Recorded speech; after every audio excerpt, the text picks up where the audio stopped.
Let's get into some things of the things, child. We got some stuff to talk about today, honey. We got some stuff to talk about.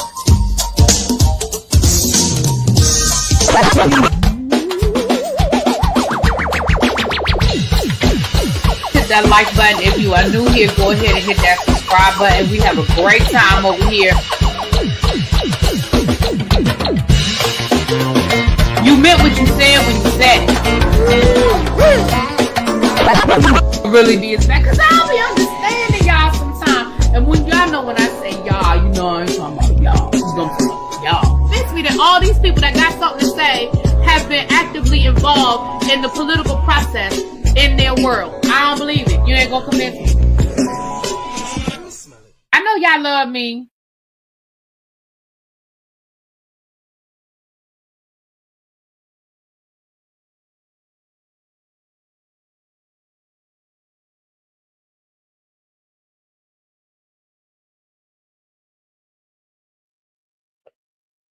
What's up? What's up? What's up, everybody? Happy Thursday. Happy Thursday. Let me say hi to the people. Let me say, oh, y'all, oh, look at y'all. Thank you so much. Thank you, Just Sweet. What's going on? Hey, what's up, Dish 88, The Informed, Miss Jocelyn, Alexis Thomas, Vintage. Just excuse me. Just Sweet. Thank you so much for the jewels, my love. Chuck, hey, boo. I'm feeling a lot better. What's up, T? Hey, Atalia. Thank you again. Thank you, Atalia, for the flower. Thank you for the floating heart. Thank you, thank you, thank you. Hey, David. Yolanda, what's going on? Hey, Dom Devereaux. What's up, boo? Hey, Atalia. Half Pin, you spoke too soon. No, well, you know what? That's just all that is breaking up in my chest. I don't want to get too graphic, but y'all know what happens at the end of a cold when it's finally coming up out your system. It's breaking up. So no, I'm feeling, can't y'all tell? Can't y'all hear it? I'm feeling a lot better. I'm not 100%, but I'm about 95. I'm about 95%. I'm feeling a lot better. Remember, I told you guys on Tuesday that Tuesday evening I was feeling better than Tuesday morning. And then yesterday morning, I woke up and I slept a lot yesterday. I slept until about, like off and on, I slept until about maybe 4 or 5 o'clock yesterday, like off and on. But I knew I was feeling better when my appetite came back. Like when I woke up at like, it was like maybe 4 o'clock, Cheryl called me. It was around the time Cheryl called me. And when I was literally getting up and putting some clothes on because my appetite had come back. And I wanted to get out the house. Like, I hadn't been out the house. I wanted to get out the house. So I was like, I don't feel like cooking. You know, I ain't had that much energy. But I wanted to go get me something to eat. So I went out yesterday and I went to Starbucks and got another medicine ball. And then I hate to tell y'all, but I went to McDonald's. But I just wanted something quick and easy just to put something on my stomach. And I ain't feel like getting out the car. I ain't feel like calling and ordering something. And I knew my appetite wasn't enough that I was going to eat like a meal. I just wanted to put something on my stomach. Because for the last couple of days, all I've been eating is scrambled eggs and toast. Like, you know what I mean? Because I don't have like soup or anything in the house. So, and I didn't go to,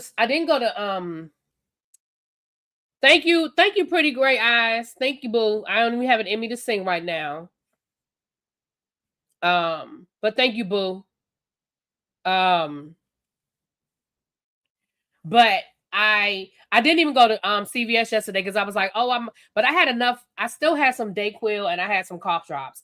And so towards as last night, that's when, again, I don't want to get too graphic, but that's when it was breaking up and it was coming out. So I knew I was on the tail end of it last night.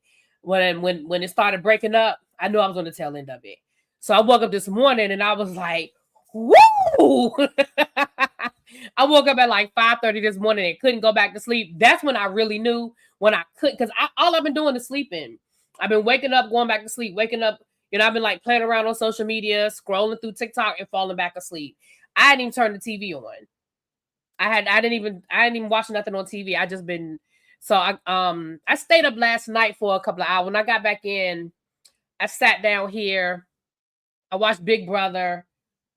I sat up until about 10:30, and then I went and got back in the bed. And then, like I said, I woke up this morning at like 5:30 and couldn't go back to sleep. And I was like, okay, all right, I'm back. I'm good.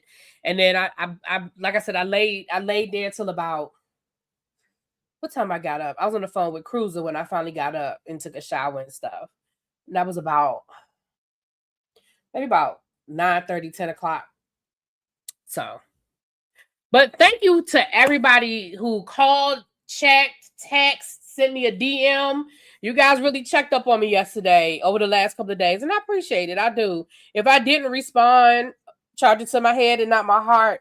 I tried to respond to everybody that reached out to me. But thank y'all for checking on the sister. But yes, I feel a lot better. I was supposed to go to the gym today, and I was like, I knew, but I'm going to try to get up and go to the gym tomorrow. So thank you, T. Goody. Yeah, honey, I caught a bug on that trip. Glad, but it must have been, we must have caught it on the train, because me and Tawana are the only ones that got sick. And me and her rode the train together, and we stayed together in the hotel room. So we must have caught it together on that train. It must have been on the ride up, because I started not feeling well probably Saturday, but I thought it was just the air, because the first thing that started bothering me was my asthma. I started wheezing, and I needed to use my asthma pump. That was the first thing that affected me. I wasn't coughing and sneezing or anything like that until like Sunday evening. That's when my nose started running real bad, and I was sneezing and all of that. That was Sunday evening. And then Monday, baby, I was just done. I was gone. I was out. So it must have been on that trip. Thank you, Yolanda. Just needed some photosynthesize. I needed to photosynthesize. Thank you. Who got the membership, y'all? Thank you for the, okay. Just Sweet got it. Mwah. Thank you, KDK. Congratulations, Just Sweet. All right, Miss Baythane. That just made your day. I'm glad. I was going to do a members only this week, y'all, but give me some time to get it done. Give me some time to get it done. But give me to the end of the weekend. We're still going to do a members only, because I wanted to do one this week with you guys. This Thursday has been shit. I drove 128 miles to take a client to a corrections evaluation. On the way back, my windshield was cracked by a rock. Oh no, Chuck. See if your insurance will cover it. I have windshield on my insurance. When I had to get my windshield fixed, it actually ended up being cheaper than what my deductible is. But I have a high deductible on my insurance. You may not have as high of a deductible. Check to see if your insurance will cover it, because you may be able to get that covered. But I'm sorry to hear that. Listen, I had a crack on my windshield, and I played around with it until it started growing and growing and growing. I was like, all right, I got to get this fixed. What's up, Quake? There are healthier breakfast options at McDonald's. It's like, at McDonald's, like the Egg McMuffin. Well, I went to McDonald's last night. I just listen, and I half ate it, because again, I knew I wasn't hungry. I had an appetite, but I wasn't, and like I said, I wasn't going to eat a full meal.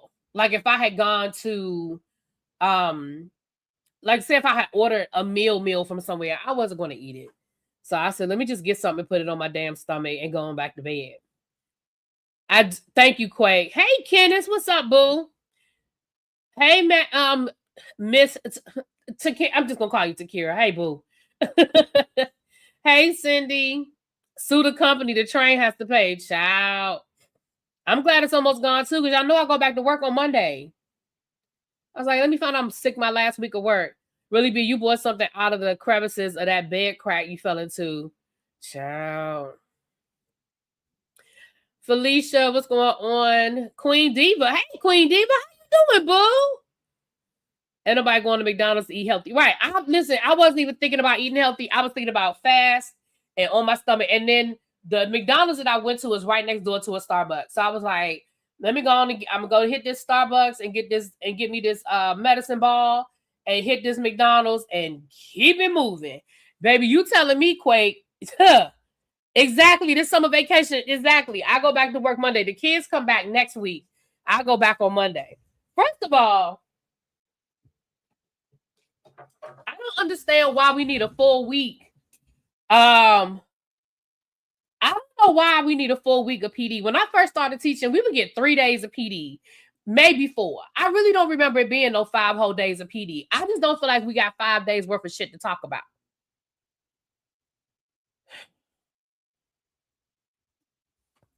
I just don't feel like we got 5 days. Queen Diva, hey boo. Thank you for being a member for 53 months. Yes, you've been rocking with a sister for a minute, and I appreciate the love. Thank you. And Queen Diva, is this the Queen Diva? Because it's more, y'all know it's more than one Queen Diva, child. Is this the Queen Diva? Whose sister? I ain't gonna call your sister name, but whose sister is on YouTube as well? If it's the same Queen Diva, you know what I'm talking about. Sorry, y'all. My nose is dry. Like this area right here is dry. Excuse me. I meant to turn the camera off. Y'all ain't have to see all of that, but I had to put some lotion on it was just feeling real dry. Hey, Jessica, let me tell you 2 things. McDonald's gets right oatmeal and fries. Oh, well, the fries not so much as they used to. They used to, though. The fries used to be worth it, but yeah. We just have to make it fun like Abbott Element. Child. Let me tell y'all something. Yes, okay. Much love. Yes. You tell your sister that I've been watching her. I like her pivot. This is what I want you to tell your sister for me. Tell your sister I've been watching her. And I like her pivot. She's doing different content. I know that's kind of content she's been wanting to talk about. She stayed away long enough that she fell out of the algorithm, right? She's back. Tell her to just be consistent and she will find her people. Tell her I said that. I know sometimes she be in the bushes, but you tell her I said that I've been watching her. I like her pivot. I like the new content she's doing, and tell her just stay consistent and she will find her people. Okay? All right. Tell her I said that. All right. Hey, Tracy Boo. I got your message. I was going to call you today. How you doing, my love? They got the fried apple. But you know what? I wouldn't have ate it. I wouldn't even ate it. Cheryl was on the phone with me yesterday when I went out on my adventure, child. Why is school in August? This is injustice, child. Listen, it's 180 days. Like I tell people all the time, for the teachers who are already back at work, they're the ones that got out before us. They're the ones that were already on summer break, posting their videos about being on summer break when I was still going to work. Remember what I told y'all? When they're back at work, I'm going to still be enjoying my summer vacation. It's the same 180 days. It's just a matter of how it's sliced up. That's all. It's just sliced up differently. It's the same 180 days. I'm going to tell you where I would go work. I saw this TikTok, because, child, I've been all up and through TikTok over the last 3 days. When I tell y'all I've been all up and through TikTok, I've been all up and through TikTok. But it was this teacher that did a video. She is in Colorado. And I don't know if it's for the whole state or if it's just for the particular district that she works in. Baby, they work 4 days a week. They do 10 hours Monday through Thursday, and they have Fridays off. She said they've only had to work a few Fridays. Like throughout the school year, it's only like a handful of Fridays that they work. They do their 10 hours. She said her work day is from 7:15 to 4:30, something like that. They work Monday through Thursday. They have Fridays off every Friday. She said, and we only lost 2 holidays. She said we lost President's Day and Martin Luther King birthday. Now, to be clear, I don't know how I feel about not having Martin Luther King birthday as a holiday. However, I will sacrifice Martin Luther King's birthday as a holiday to have a 4-day week the whole school year. I'm just tell you the truth. Call me what you want.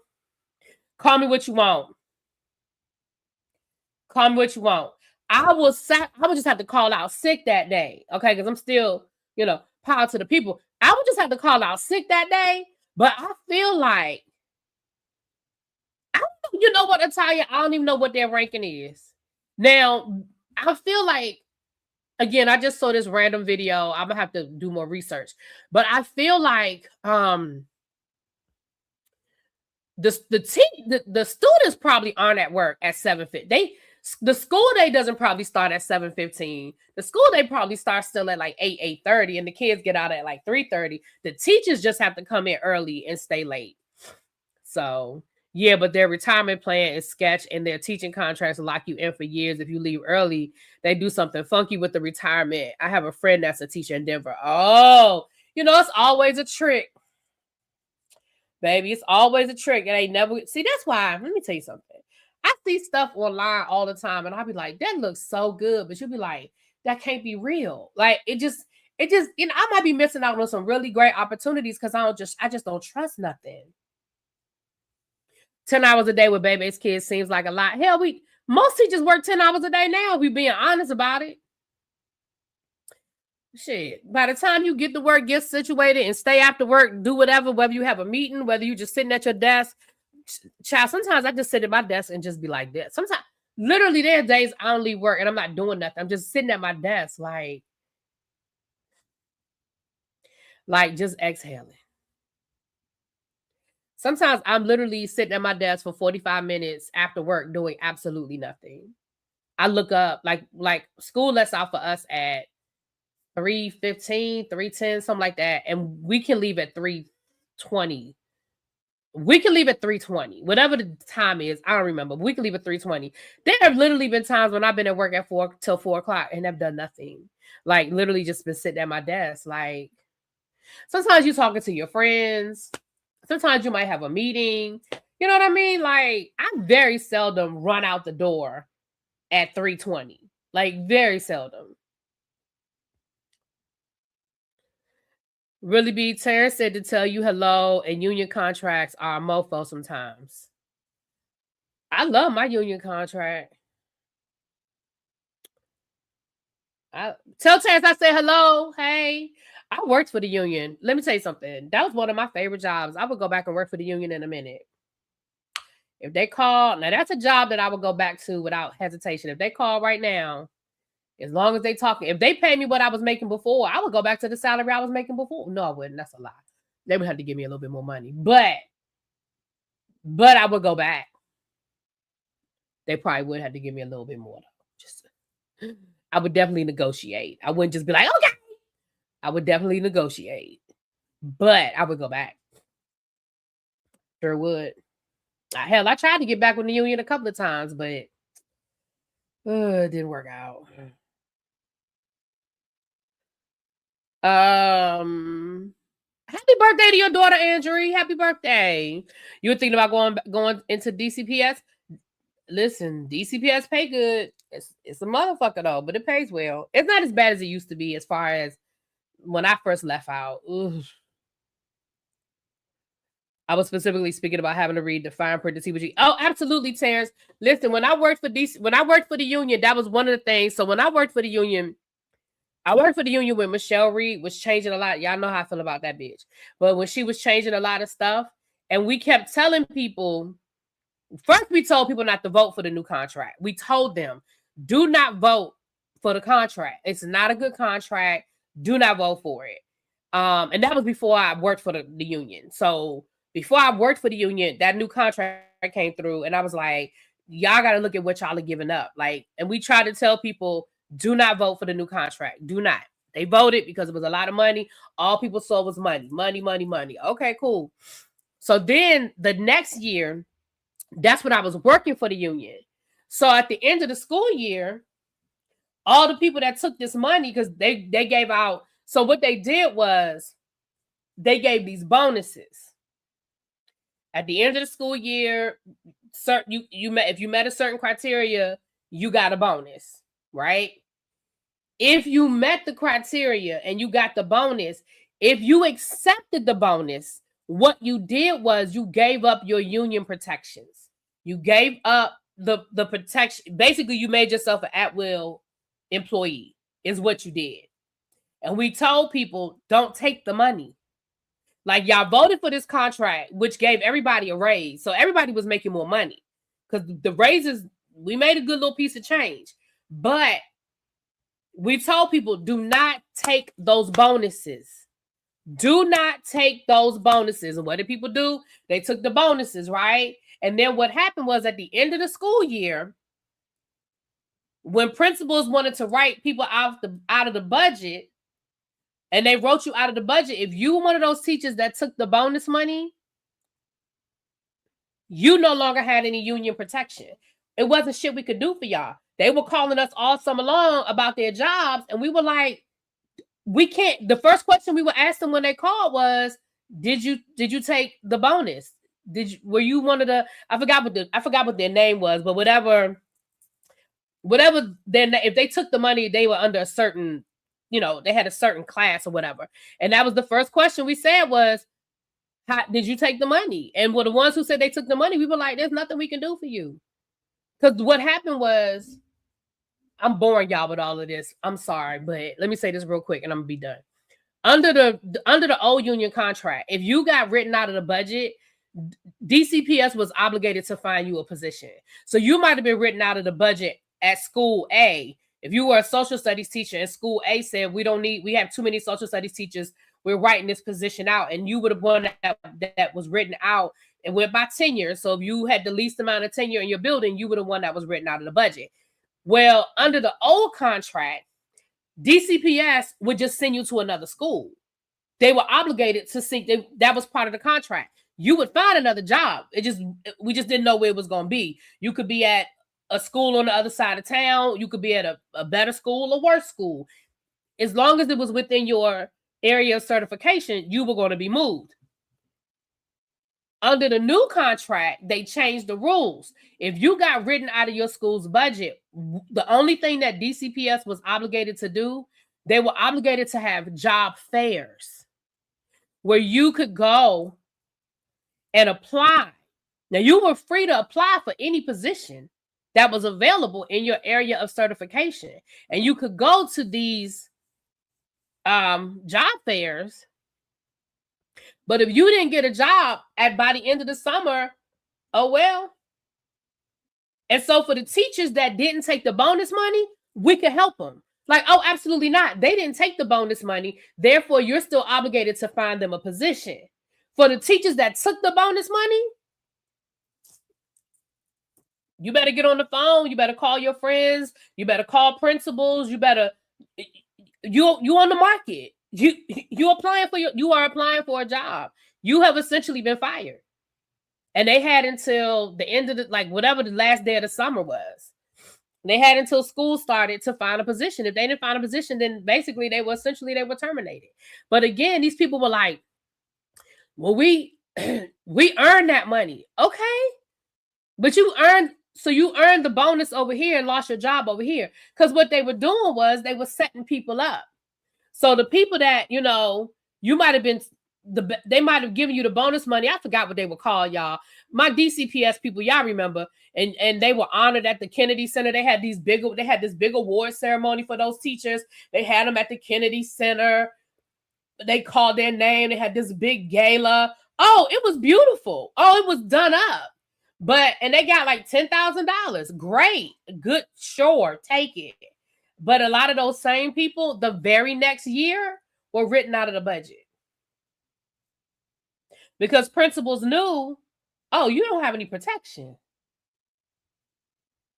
And it could be for any reason. They didn't have to give any reason. Just, we no longer need this position at this building. Are you ready for the NFL season? And how do you feel about the Commanders signing Stephon Diggs? DeMarcus, I'm going to answer your question. Thank you for the super chat. But we are not talking about football. Yes, I'm ready for the football season. Yes, I reviewed Raising Kanan episode 8. I did it on Monday. And I love the fact that we have Stephon Diggs. They say he's looking really good in camp. He's meshing well with Daniels and Terry. So yes, and yes. Basically, you're right. It was basically their severance package. So I remember arguing with this lady. This lady told me point blank. She said, I earned that money. That was my money. I said, okay. But now you want me to do something I can't do. You want me to fight for a job that you don't have anymore because you took the money. Like, I don't know what to tell you. I'm sorry. You know what I mean? I don't know what to tell you.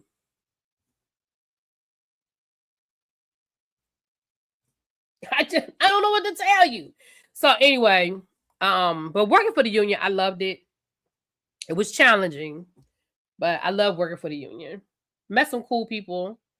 Like I said, I would go back. That's one of the jobs I would absolutely go back to in a minute. In a minute. Um, but yeah, so anyway. Well, I think people didn't believe it, right? People didn't believe when we were telling people, listen, this is what this is saying, this is what is people didn't believe it.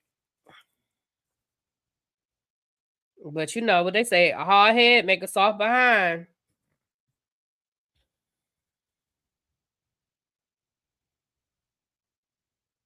A hard head make a soft behind.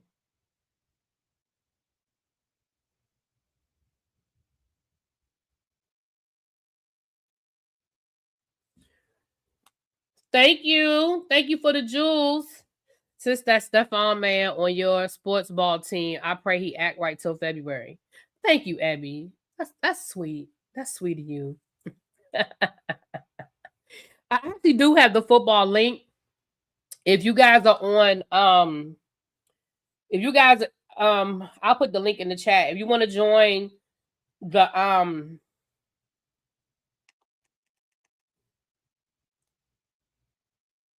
if you want to join the football league, it is, I'm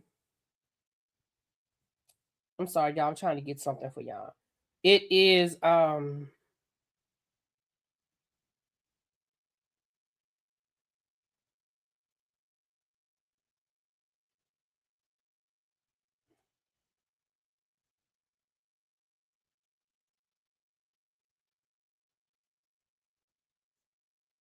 the link is, I'll put the link in the chat.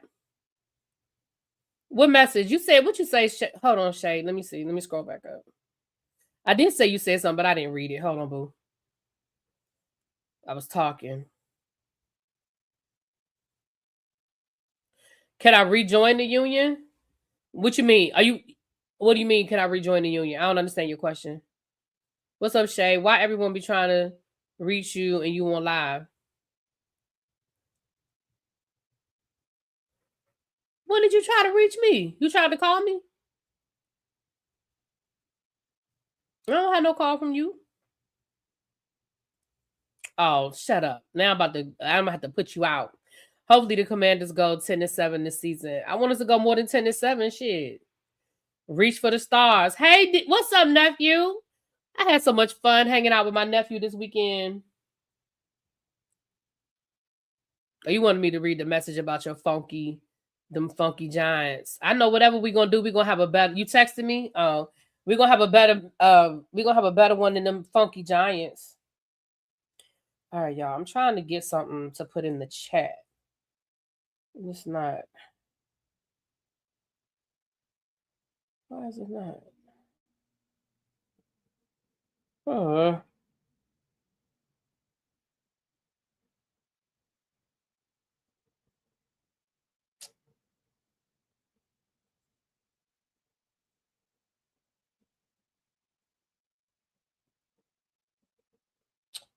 it's not what I need. I hate football, but I'm going to try to see. I'll watch the command. Well, thank you. Uh, Fantasy Football League link. Thank you, Tracy. I'm sorry, y'all. I'm trying to get something else for y'all. Another link for y'all. I don't know why it won't let me open it up. Okay. Maybe this is it. Hold on, let me do it this way. But yeah, so that's that, child. No, that's that. All right, let me try it this way.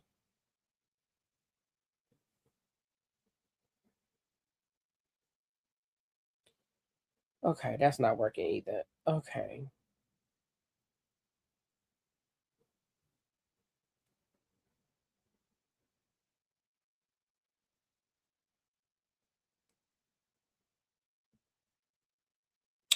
Nope, that's not it. Oh, this is irritating me. Okay. Gotta crawl before you can walk. Well, you know.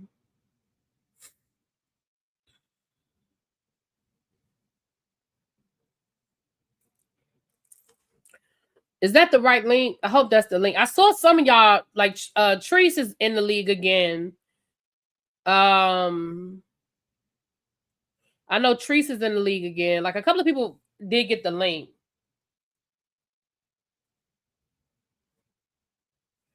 Okay.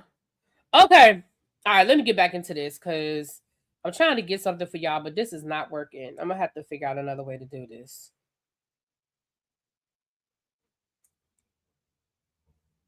Hold on.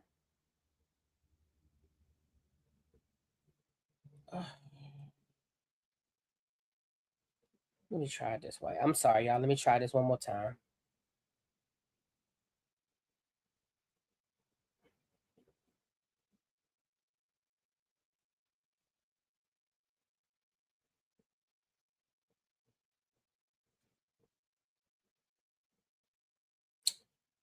Nope, this is not.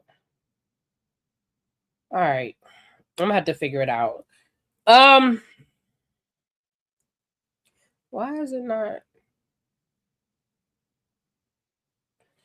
I don't know why this isn't letting me do it this way. Let me see something.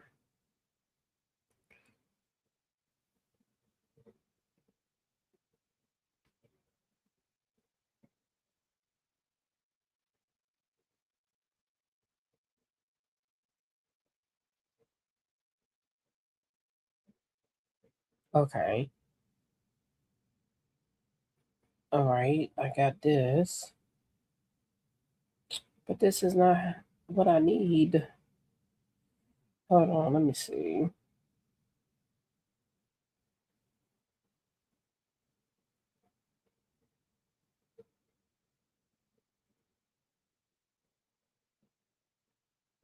All right, y'all, let me get back on this. I'm sorry, y'all. I'm sorry. Because I'm trying to get a link for y'all and it's on TikTok, but I don't know how to get it off of TikTok. What's up, Geechee girl? What's going on? Thank you for the jewels. Thank you. Thank you. All right, let's get into it.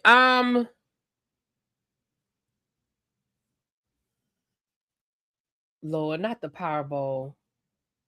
Okay, that's the link that works. Okay, thanks, Tracy. All right, y'all, give me one more second. Let me try one more thing. Because I really want to get this link. Oh, I don't understand why this won't work for me. Let me try this one more time. CHILDRESS school wish list 2026. Did it come up? Is this it?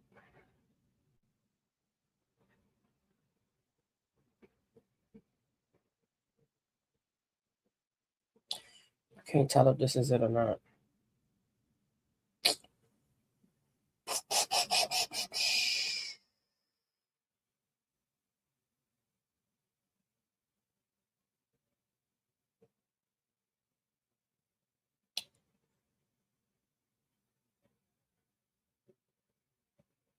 Let me see something. All right, I'm sorry, y'all. I'm trying to. All right, I'll figure it out. What I was trying to do was a friend of mine. So I had a teacher reach out to me. And if you're listening in the bushes, if you reached out to me about 2 weeks ago about your wish list and you're listening in the bushes, send me that link again. I can't find it. So send me your link again. And then it's another friend of mine who has a Amazon wish list. She's a kindergarten teacher in DC. And I said that I would share her wish list, but I can't get it off of TikTok. She has it in her link on TikTok. Maybe she has it on her Facebook. And I can't get it off of TikTok to link it in. But I'm not doing a wish list this year. So I was just going to put that in. If anybody wanted to Let me see if she has it on YouTube. I mean, on.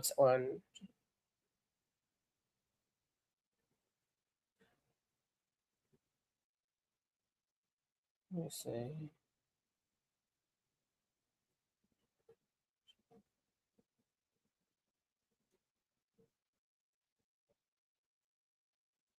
Let me see.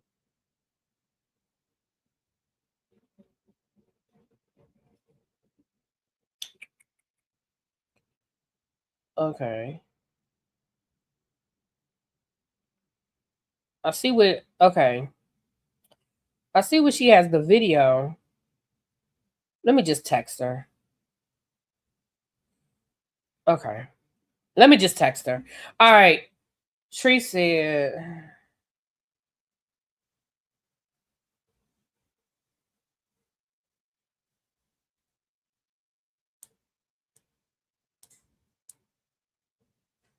All right, sorry, y'all. I wanted to just go ahead and put that link in the chat. But anyway, since we talking about education, let me go ahead and finish this education piece up, and then we're gonna roll on in to some other stuff.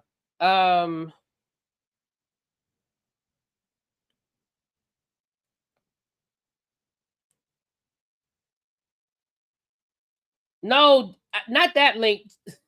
Not that link, y'all. The wish list link that I'm trying to get off of my friend's TikTok.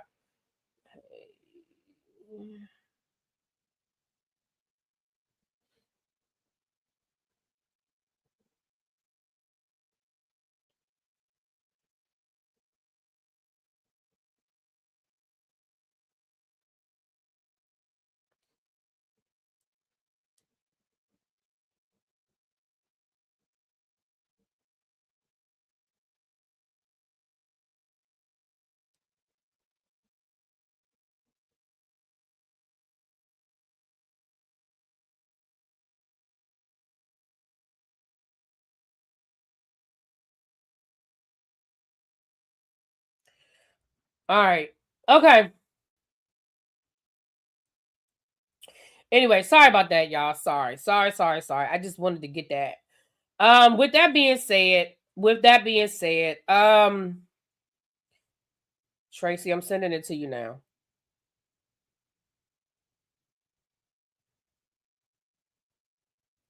All right, I just sent it to you, Tracy. Moving right along. Sorry about that. So let's wrap up this education piece. Darius Crooks then went viral, y'all. His little video we talked about the other day, it has gone viral, honey. Maybe the neighborhood talk then picked it up. Hollywood Unlocked. Everybody has picked up this Darius Crooks situation. And I say Crooks, I don't call that man Cooks. That's that man's name. I'm gonna stop calling him that. He came down for all of y'all that was asking how was he qualified to be a teacher. He did a video breaking down his qualifications, and he is actually working towards his teacher certification. He does have an undergrad degree in whatever. He said he's working on his master's degree, and he has already started working towards his certification in the state of Texas. He said he's already passed the exam. He said the only thing he has to finish up is his course hours. So with that being said, for all the people that was asking how he get to be a teacher, so there's that.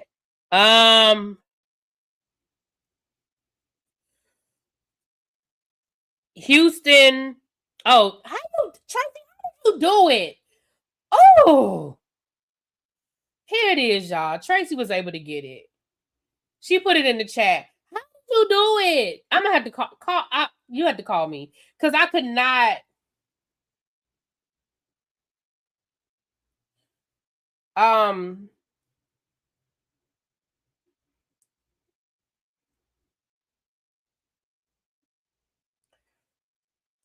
Okay, she just texted me back. So Houston ISD did respond, and they said the following. Let y'all know what they said. They said the following. Sorry for that little intermission, y'all. We back on track. Houston ISD said the following. It says, Houston ISD has a sense of urgency about ensuring that every student graduates prepared for college, career, and life. We know some students enter high school significantly below grade level, and helping those students accelerate their learning is among our most important responsibilities. The first days of school year are an important time for teachers to get to know their students' academic abilities, assess their individual needs, and determine that support each student may require. We see students with a range of academic needs every day. As teachers and instructional leaders, it is our responsibility to identify those needs and our commitment to close those gaps. At Wheatley High School, because child, you know they didn't put the man high school out there because he didn't cover up his badge. So they put the high school out there. At Wheatley High School, students have made significant academic gains, demonstrating that strong instruction, high expectations, and targeted support are making a difference. At the same time, we know there are students who need additional academic support, and we will continue working with our teachers and school leaders to ensure those students receive it. We are proud of the progress students are making. Our work continues until every student is prepared for the future. So that is what their response was.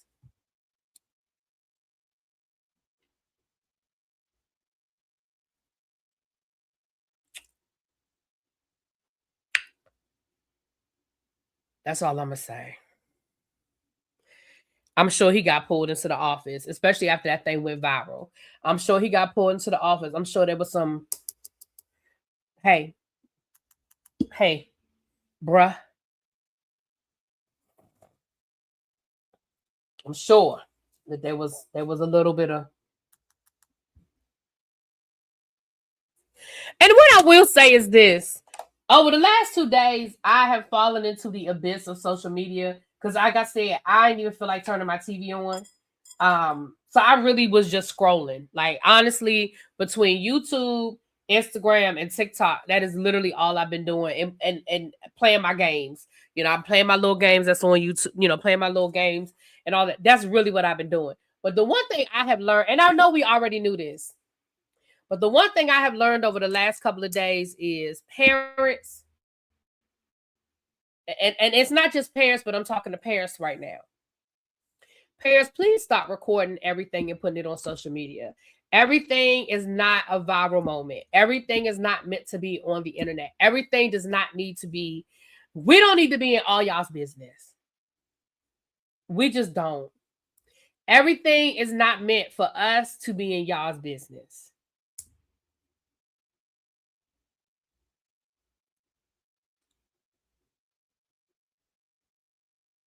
Everything is not. I've seen so many videos over the last 2 days. I was like, why would you post this? Why would you put this on the internet? Like, we really have to get away from looking for validation from social media. Like, we've got to stop. Hold on, y'all.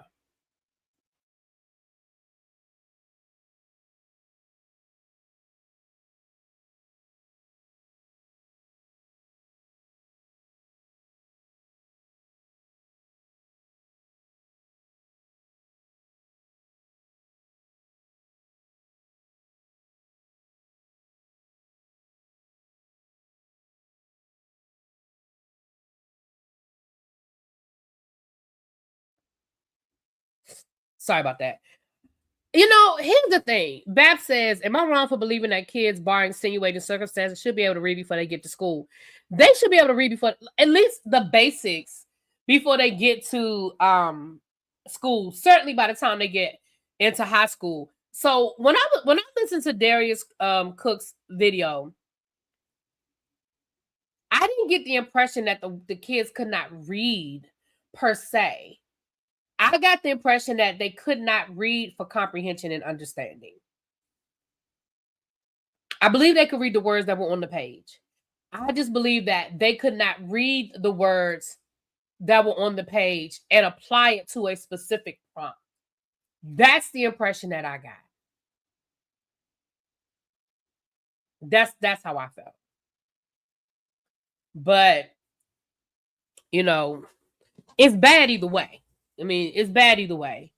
Right, I saw that video that mom posted her daughter upset that she could not have French fries, and I was ready to, baby, I saw that one too, Abby, and I was like, why would you post for those who don't know? I'll be honest, I might start me a whole new segment of reviewing TikTok videos, because this is other video. I want to find the original video. Y'all might have seen it where the guy goes to the lady and said, you know, my son said you were being rude to him. That video has gone viral as well. But in this video, this mother, I'm gonna use that word lightly, mother, is videotaping her daughter. Mind you, there's no context to the video. She just, when she starts the video, the daughter's already crying. And she said, can y'all believe this? Y'all believe this? She crying because she can't have no French fries. And the little girl says, that's not why I'm upset. I'm upset because why are you doing this? Why you always gotta go? Why you always gotta post it? Right? So she's telling you why she's upset. She's not upset that she can't have the French fries. She's upset because you telling the world that she can't have French fries. And then the mother, who don't need no French fries her damn self, if you understand what I'm saying, then the mother starts talking about how she can't have French fries because I guess she's supposed to be trying to lose weight or something along them lines. Ma'am, I'm sorry, what?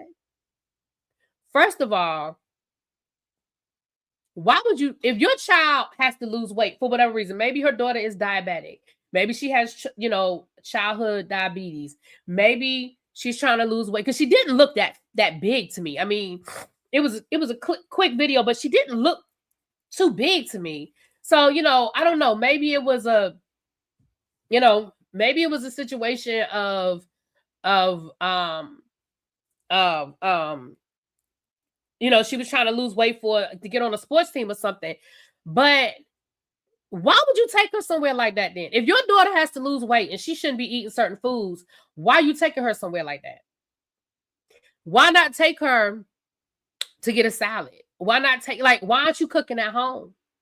Like, and I understand French fries are on every menu everywhere. Like, I get that. But what I'm just saying, you're going to take her somewhere that has things that she's not supposed to have. And then she gets upset about it because most kids would. And then you decide to post it and you're going to shame her about it as if she's wrong for being upset that she can't have no damn French fries. Most kids will be upset that they can't have no French fries. We just got finished talking about the McDonald's fries. Back in the day, well, that's all we wanted was some McDonald's fries. But why would you put this on the internet? And the girl is literally crying, telling you why she's upset. I feel like some of these parents are using social media as a form of mental abuse. That was definitely abusive. I felt like that was abusive. Because at first, when I first saw the video, because I didn't even watch it all the way through the first time, if I'm being honest. The first time I watched it, I thought that particular restaurant they went to didn't have French fries or they were sold out or something. I didn't know. But then I watched a stitch where this lady was breaking down how her mother bullied her about being fat and, you know, how this triggered her because of what she went through with her mom and the years of abuse with her mom, you know, basically calling her fat and stuff. So then I was like, oh, wait a minute, there's more to this video. So I went and watched the rest and I was like, oh, it's something with this girl, her weight or something. There's no way in the world I would ever post that about my child. Ever. Ever.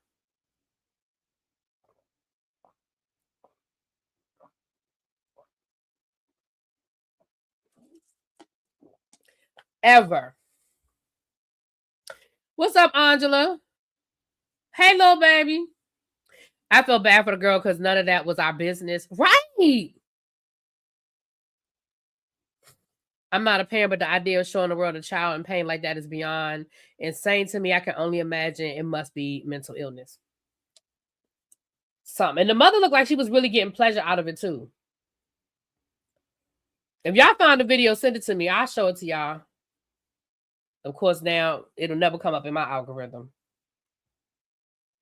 So let me go back to this link again. Thank you, Tracy, for pulling the link. I appreciate you guys. And I'll put this on my community wall as well. I'm not doing a wish list this year for a variety of reasons. Reason number one, I honestly don't need anything. I don't. Are there things I could use? Yeah, we can always use stuff. Teachers can always use things. Keep that in mind. But there's nothing that I need, right? And honestly, y'all know that the end of my school year last year, the way I had to pack up my classroom, I don't even know what I'm teaching this year. I don't know where my classroom is going to be. I don't know anything. So I didn't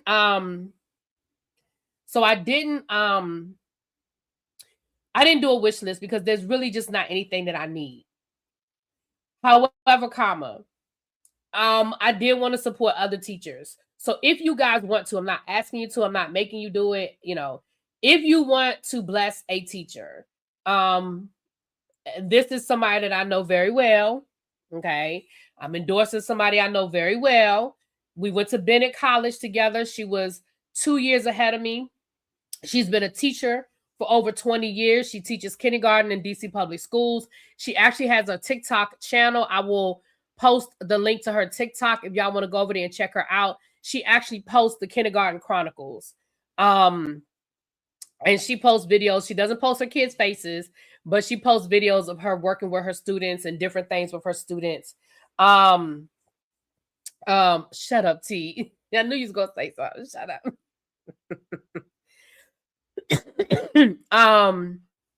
She check my IG. Okay. She oh,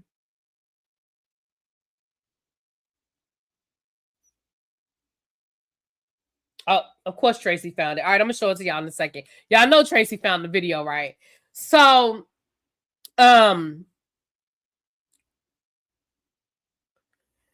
don't you give ladies sanitary napkins and stuff? You don't need feminine care items and deodorant.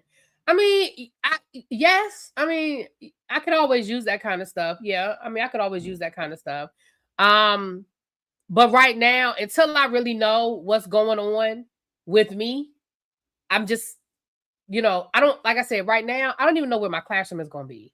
I don't even know where my, like, that's why I said I gotta do a members only, child, because it's a bunch of bullshit going on.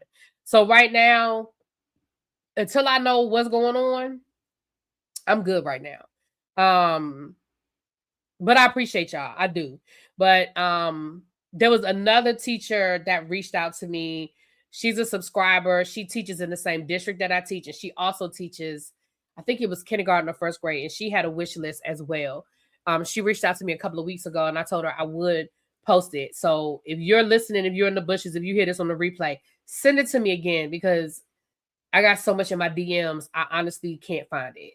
So send it to me again, and I will post your link as well. And I will let you guys know, but I really need to. I'll probably have a better idea after next week when I go to work and I know what my schedule is and all that stuff. I have a better idea, but I'm gonna just be honest right now. I'm over it. I'm sick. I'm over it. I'm so irritated right now. I'm over it. So that's kind of where my mind is right now, too. If I'm being honest, I'm just, baby, we'll talk. We'll talk. Hold on, y'all.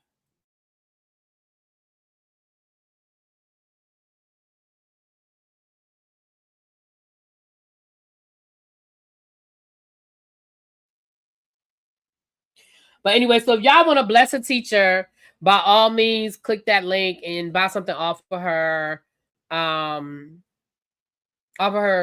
wish list. If you do buy something, please in the, you know, when you do you can do a gift receipt or, you know, a message, let her know somewhere in there that, you know, that I sent you, okay?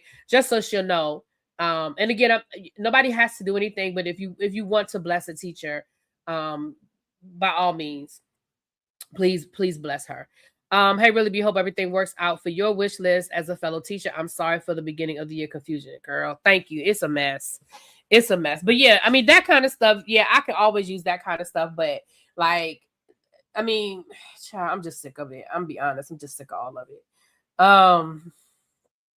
Anyway, child, don't even get me going down that road again, child. All right, let's get into some of these other things, honey. Let's get into it. I've been running my mouth, trying to run my mouth for an hour, and we ain't talked about nothing. We ain't talked about nothing. All right.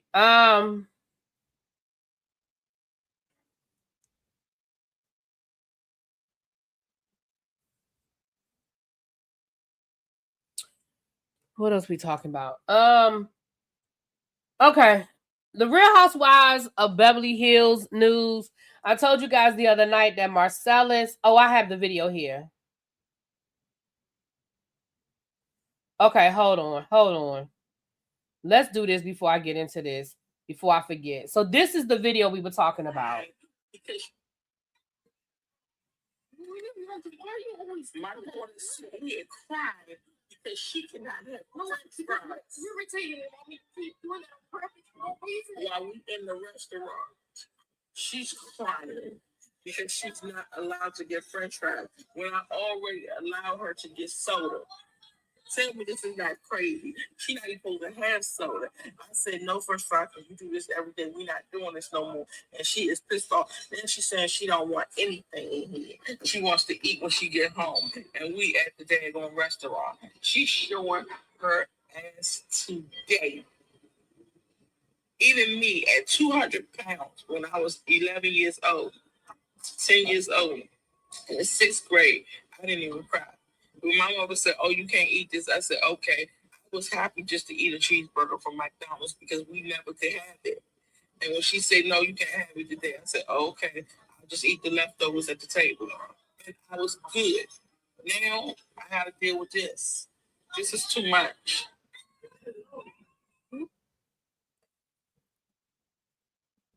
First of all, she said she was 200 pounds in the 6th grade.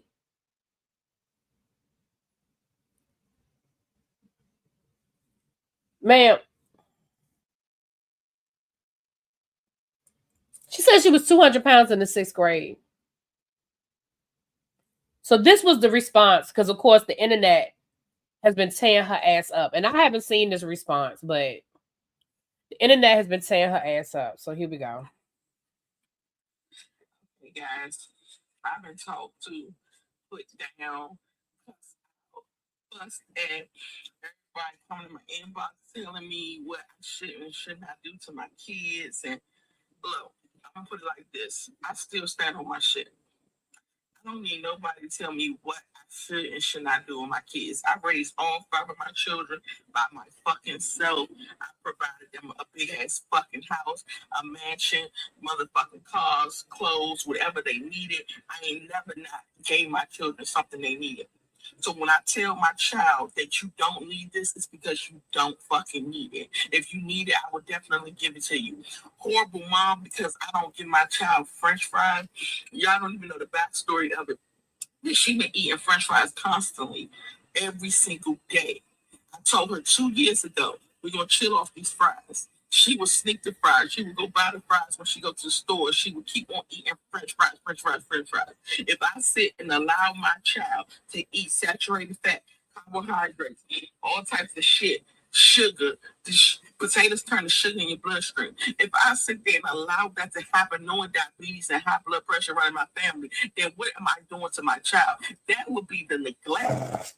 Not me telling her, no, I want you to be healthy. I want you to be bigger, better than me. I don't want you to be big like me. Y'all keep talking about my weight because I'm big. Y'all see that I'm big like that, so y'all look at it. Oh, she's big. Y'all don't even know how fucking big I am. Y'all just automatically say, oh, because she broad shoulders, she's real fucking big. When I'm not.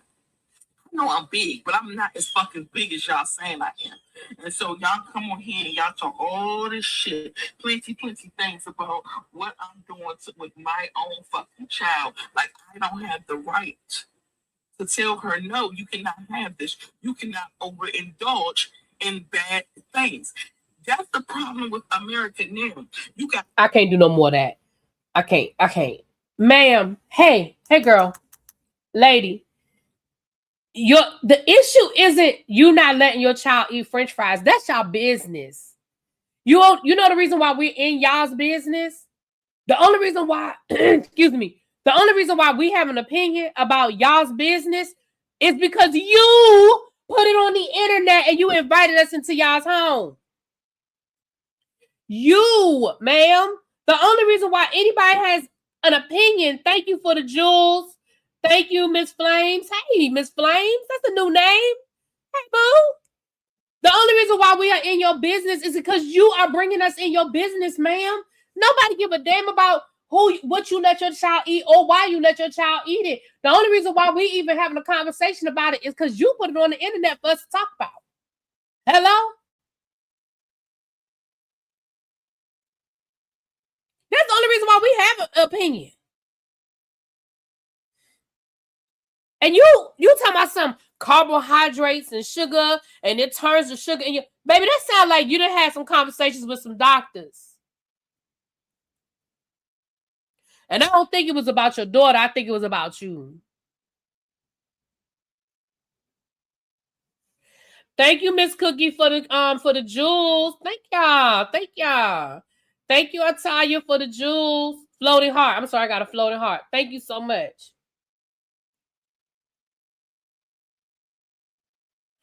I bet she made a similar video in the past that went viral and became addicted to the attention. She appears to be someone who never received attention and will now do anything for it. Hashtag therapy, girl. Girl, she has a response to that too. I don't want to hear no more responses. Tracy, do me a favor. Can you see if you can find that video of the boy bucking at that lady? You know what video I'm talking about? Or Abby? I know you've seen it. Abby, one of my TikTok people. Y'all know the video I'm talking about with that that the father goes to the lady's house and says, you know, my son said you were being rude to him. That whole thing. The video's gone viral, but I want to know if y'all can find it. Because I wanted to talk about that too. Yeah, thank you for the loot box. Thank you. Why wouldn't you just find a healthy version to French fries? My thing is, if your daughter's buying French fries every day, that means that you're taking her somewhere to purchase French fries every day. Or you're giving her access to money to buy French fries every day. It's just, oh Lord, Tracy just sent me another video, child. Hold on, y'all. Y'all know, listen, Tracy back on her. Baby, Tracy is back. She been away. She been on leave, honey, but she back. Okay, here go another. Okay. I want to say something else. I'm a content creator. Being online, exposing my life is what I do. My children, content creators, they're born into this shit. We've been on TV, we've been in multiple movies, TV shows, all that, reality TV. They know this life. As far as everybody keeps saying, oh, you expose your child and you put her on the internet, walk around with this computer and equipment every day, all day long. So that's neither here nor there. The reason why I decided to put it online is because so many parents don't know what to feed their children. And I can woke up so many parents that say, you know what, French fries aren't good for my child. You think that you had to expose your child to teach us that it wasn't healthy to give your child French fries every day? I think we all knew that. Who didn't know that? Who did not know that? Thank you for the jewels. Says stay hydrated. Thank you, boo. I've been drinking, honey. She said we're a content creator. Girl, hold on. Let me see something. Good for my child. Let me go look at. Let me see something. The Drew family vlogs, family challenges, fun. So hold on, let me see something. So they have 1,000 followers on TikTok. Let me see what they got on YouTube, child. Let me see what they got on YouTube.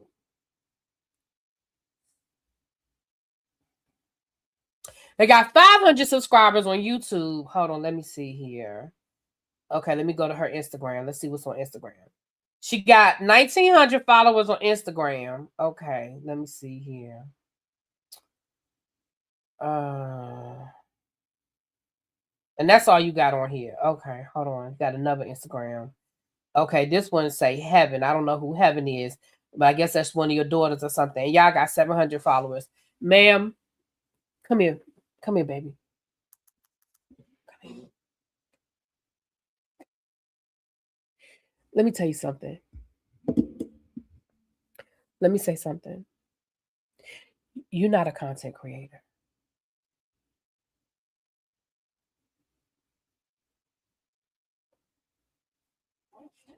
And I'm not saying this because I'm not there yet. You understand what I'm saying? You, ma'am. Thank you at the Laughing Disco. Thank you, Pinky Tiki. Where you been? Hey, Pinky Tiki. Ma'am. If you add all them social medias that you posted, now I didn't see your Facebook, your numbers on Facebook, but you do have a Facebook page. Hold on, let me see if I can find your Facebook. Drew Family TV on Facebook. Let me see. Y'all got, okay, you got 1,500 followers on Facebook. Man, if we add up all of your different social medias, you don't have 10,000 followers across all of your platforms.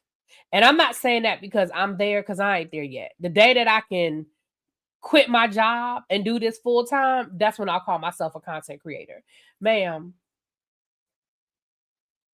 it's not worth what you did to your daughter. I don't give a fuck what you say. You can make vlogs and create content without exploiting your family. You know who does a really good job of doing family vlogs and not without exploiting their family? The Ellis family. Deval, Kadeem. Y'all know who I'm talking about? Both of them. Kadeem plays on Divorced Sisters, and Deval, he plays on Sisters over on the Tyler Perry network. But even before they were doing the acting thing full time, they did family vlogs. And they did a really good job of showing us their family's life without exploiting the family. See, there's a way you can do it without exploiting. Thank you, Cheryl. There's a way you can do this without exploiting your family. What you did was cruel. That was mean what you did. And the fact that maybe in the moment you didn't see it that way, maybe in the moment you didn't feel like what you were doing was wrong. When people were telling you it was wrong, instead of saying, you know what, I ain't see it like that in that moment, now you doubling down. Now you giving us nutrition lessons. Ma'am,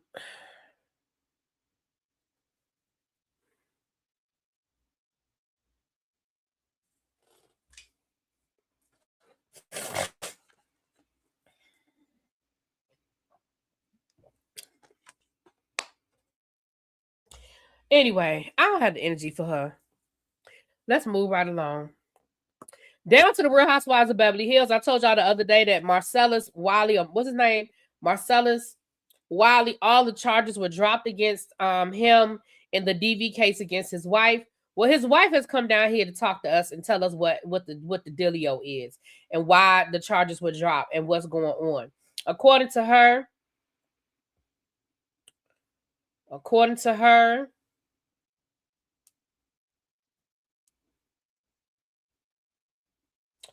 she says the following. Hold on.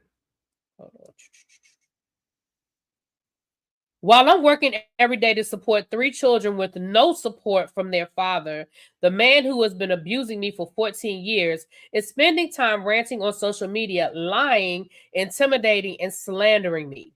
He told me many times that if I left him, this is exactly what he would do, and that he would make sure that no one would believe me. And now you are all getting to witness his true character behind closed doors in real time. She said, he's more worried about protecting his already ruined reputation than providing for his children, shielding them from the damage he's already caused, and moving forward and uncoupling amicably. We had already been just co-parenting and cohabitating for a long time before the incident in Florida where he threatened to kill me. FYI, the Florida case was only dismissed because the Florida DA, and she says his name, David Augustine, did not notify me of the hearing, and it's convenient now that he's avoiding my calls. Seems like they like to protect football players down there. It does not change the fact that he threatened to kill me. She said it don't change the fact that he did it. Now, that's what she said. Or that I'm finally escaping 14 years of abuse. Or that I have a domestic violence restraining order against him. Or that I am now a single mother solely supporting her 3 children.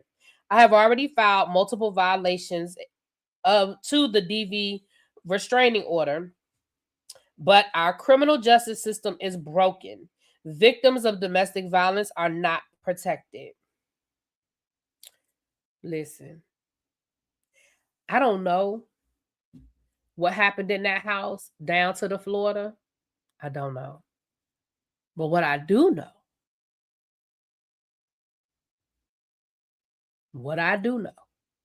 is when she was on that Real Housewives of Beverly Hills.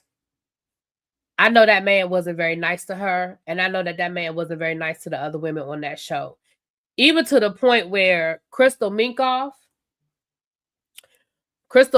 said that the year that she was on the show, the reason why none of the husbands were on the reunion that season is because her and Garcelle both went to production and told production that they did not feel comfortable around him because he had made threats towards them and he had said some things about them that they were not comfortable with.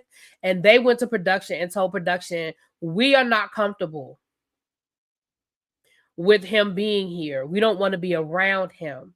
And so as a result, rather than single him out and just uninvite him from the reunion, they just didn't have any of the husbands that year. And I thought about that and I was like, you know what? I remember that.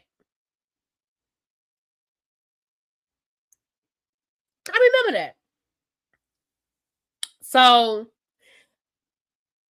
I'm going to say this. I ain't going to say that I believe her because, of course, innocent until proven guilty, but I believe her. That's just my opinion.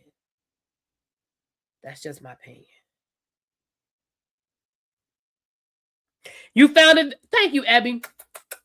Thank you, Boo Thang. Oh, 2 quick things. For the football pool, we only have 20 slots. That's the largest that they would let me make the pool. So, I know we already have 4 people in the pool. So if you were in there last year and you didn't get your invitation, let me know. But I did put the link in the Ladies Who Love Sports group. And I also put the link in the Tribal 2.0 travel group. And it was in the chat. And I'll put it on my community wall as well as Janai's wish list. So if you're interested, you want to be a part of the league, again, you have until September the 8th to register. September the 8th. All right. So that's the update on that, honey. We're going to watch that video. Y'all don't let me forget because we're going to watch that video. Hold on, y'all.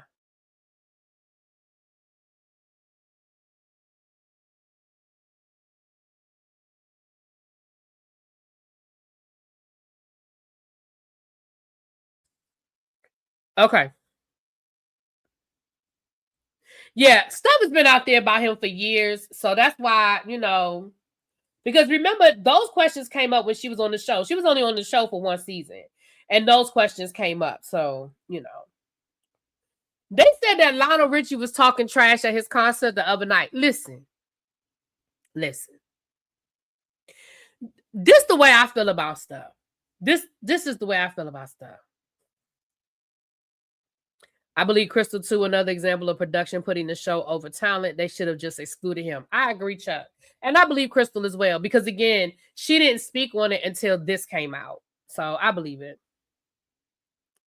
Let me say this. When it comes to the aunties and the uncles, just let them have it. Listen, Patty be talking trash. Reefa used to talk trash. You know what I'm saying? What's my girl? Dionne Warwick stayed trolling y'all down to the Twitter. Baby, when the aunties and the uncles, they talk they shit, just let them talk they shit. Now they say that Lionel Richie was at his concert last night or the night before last, and he said that, Chris Brown and Usher, they out here touring, doing it like they was the first ones to do it. He said they wasn't the first ones to do it. The Commodores of Earth, Wind & Fire been doing this. We was doing this 40 years ago. Well, listen, he not lying. Okay? He not lying. Okay? You go back to the 70s and you go back to them funk bands of the 70s, and they used to, first of all, they had full bands. Okay? It was like 500 people in Earth, Wind & Fire. I don't even know all the people that was part of the Earth, Wind & Fire band. It was just people just there. Okay? P-Funk and Funkadelic. I don't know who all them people were. Okay? The mothership, the spaceship. It was 500 people on stage just doing shit. Okay? All of them just dancing around, sliding the Family Stone. Just all of them. Just all of them. Just dancing around. Okay? So he not lying. when he says, hey, we was out here doing it. Okay. And then he went on to say, we just didn't go to jail. Well, listen, now Earth never been to jail. Earth never been to jail. But Chris Brown has seen his fair share of police stations. Somebody in the chat say, what's his point? I just think that the old people sometimes just like to flex their shit. I think sometimes the old people just like to remind y'all, nigga, y'all didn't start this. You know what I mean? And I understand that for some people, they might be like, you know, it wasn't no need for him to say it. You might be right. You might be right. But I just feel like for some people, they just want to flex their shit and just want to remind y'all, look, I've been doing this for 40 years. And I'm still dancing on the ceiling. I don't know. But it's funny because people are making a thing about it. Ain't no thing. Like, let the old people do their thing. Let the old people do their thing. Let them talk their shit. You know what I'm saying? You know. You said, so why? So that's why his wife was popping him, because his mouth was slick. No, his wife was popping him because he was cheating on her and she caught him. Baby, that. Now listen, if they ever make a Lionel Richie biopic, they better show that part. Let me tell you something. That's the only thing I want to see. I really don't want to see a Lionel Richie biopic, because honestly, I don't care that much. But if they ever do one, if they ever do a Lionel Richie biopic, baby, I want to see the scene where allegedly what had happened was Brenda found a piece of paper at the house with the hotel information written on it. Allegedly, this is what I had read somewhere. And then Brenda went down to that hotel room and hit him with the knock, knock, knock. Knock, knock, knock. And then the lady opened the door and Brenda commenced to whooping ass. Now, that's what I heard. Now, listen, that might not be how it went down, but I feel like I read that somewhere. Not to be confused with when Faith Evans showed up at the hotel and said she was housekeeping. And when that lady opened the door, Faith Evans commenced to whooping that lady ass who opened the door. Not to be confused. Those are two similar stories, but not the same. They're two different situations. Now, that is what needs to be in the biopic. Somebody said that Lionel Richie have his own DV. Not to my knowledge. I could be wrong, because listen, I'm just gonna tell y'all the truth. I don't know. But I don't remember Lionel Richie ever having a DV case? I don't remember that. But that doesn't mean it didn't happen. I don't remember.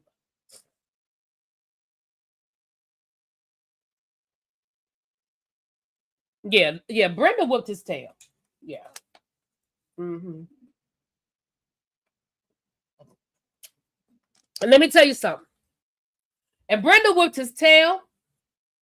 Brenda got her divorce, and we ain't heard from her since.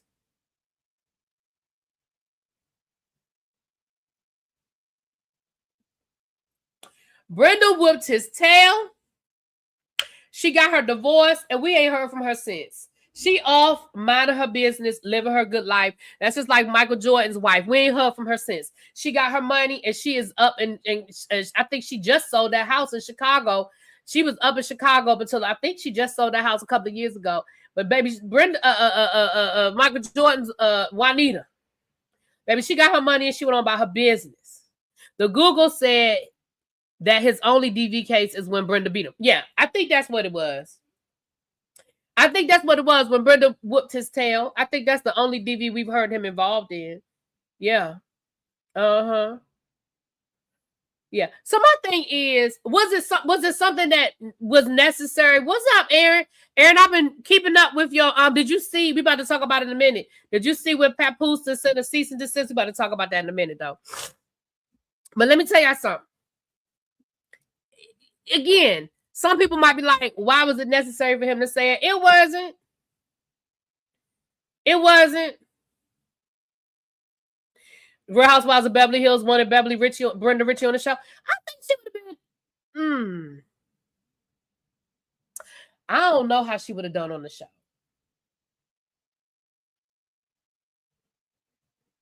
I don't know.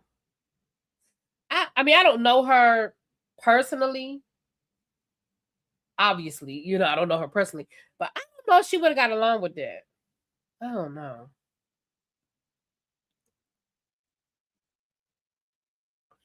There's a girl that breaks down black celebrity marriages on IG. The way she tells the story will have you on the edge of say.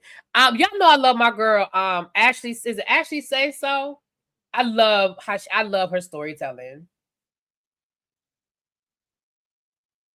Brenda Ritchie and Kathy Hilton are best friends. Okay, I can see, and that's what I was gonna say. I don't know who she rolled with. I can see that, and I think I would be here for that because I feel like Brenda be giving Kathy. I feel like Brenda be giving Kathy some. I think I could go for that. I could go for that. Brenda Ritchie got an Instagram. Hold on. Let me go follow her down to the Instagram. Hold on. Hold on. Let me go on over to my Instagram and follow her. Is it Brenda Ritchie? Hold on. Let me see. Brenda BrendaRitt. Does she still go by Ritchie? Hold on. Y'all send it to me. I don't see no Brenda Ritchie Instagram. Hold on. Is this her?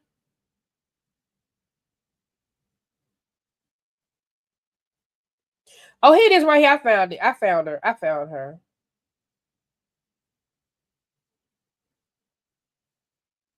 Okay, I found her.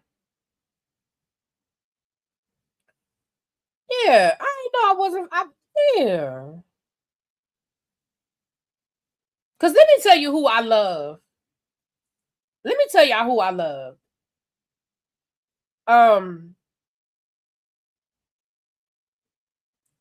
That damn Nicole. When I tell you that Nicole Richie makes me giggle, I found Nicole Richie to be absolutely hilarious. I find Nicole Richie to be absolutely hilarious. Yeah, Brenda's Nicole mama. I'm just saying. Anyway. All right, y'all.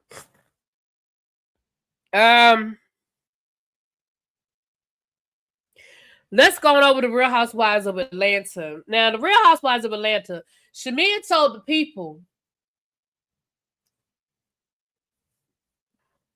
Shamia done told the people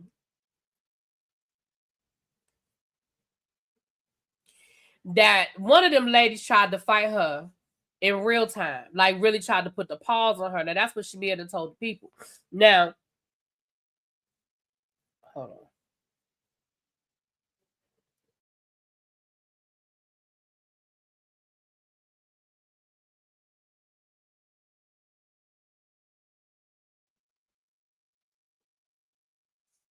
She called Rachel Zoe a what?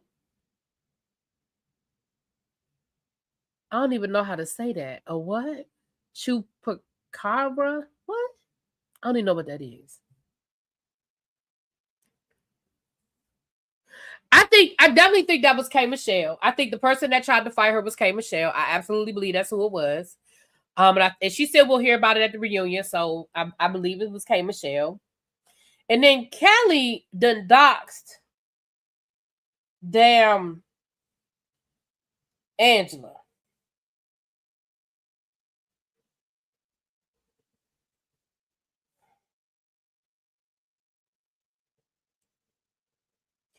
Kelly done doxed Angela.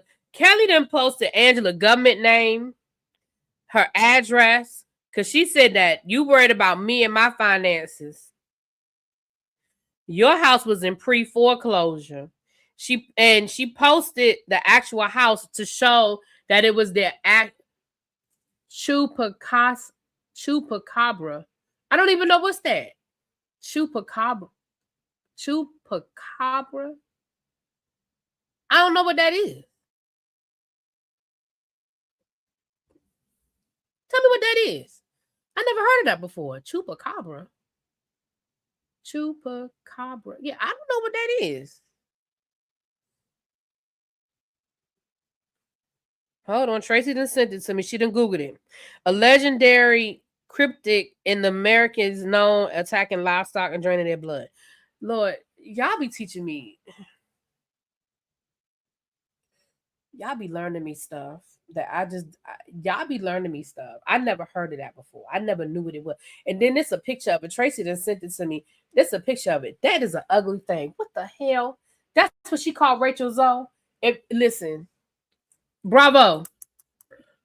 Bravo. Bravo.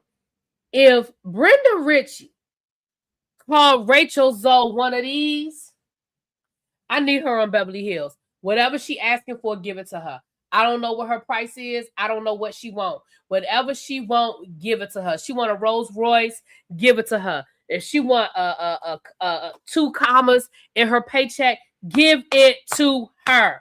That is what I need in Beverly Hills. Do you understand me? Can you imagine Brenda going at it with Dorit or Erica Jane? Hello? Baby, I need that in my life.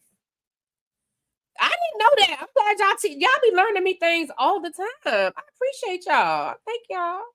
I didn't know what that was. No, I think it was K Michelle. We're gonna find out tomorrow. I mean, I keep saying we're gonna find out Sunday.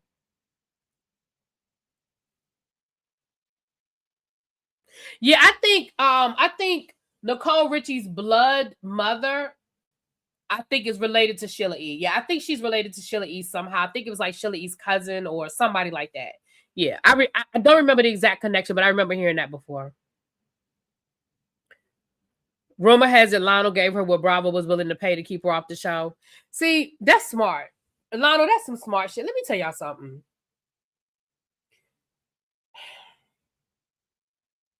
Some people are just smart.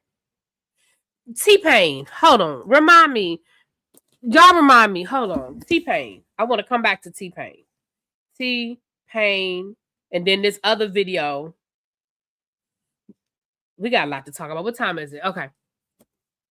Y'all remind me I want to come back to T-Pain. But some people are just freaking smart. Why do you think it was K Michelle who was trying to fight her? I just think it was K Michelle. I don't know.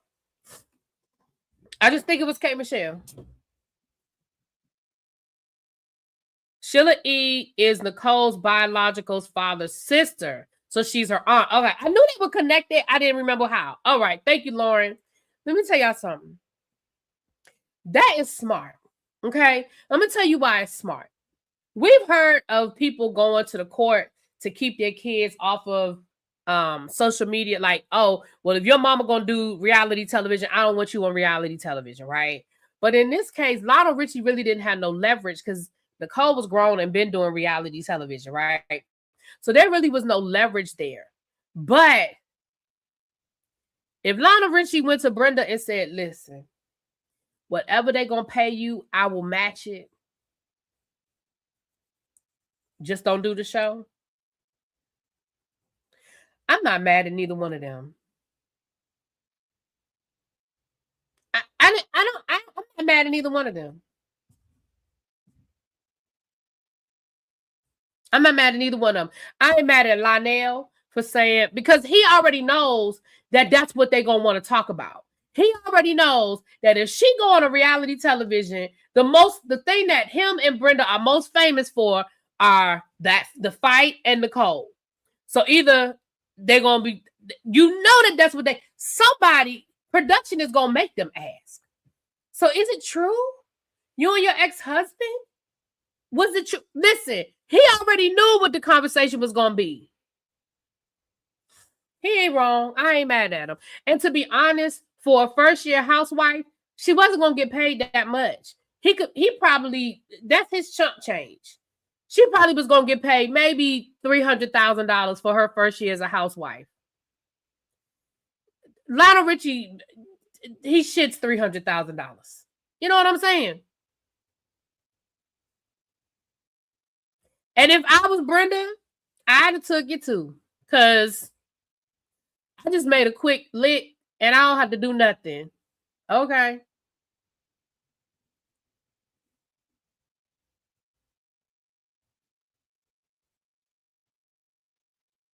Right. And that's why Lionel know. Lauren said the Brenda Ritchie beatdown is legendary. You still hear about it 30 years later. Right. And that's why he knew that that's what everybody was going to want to talk about.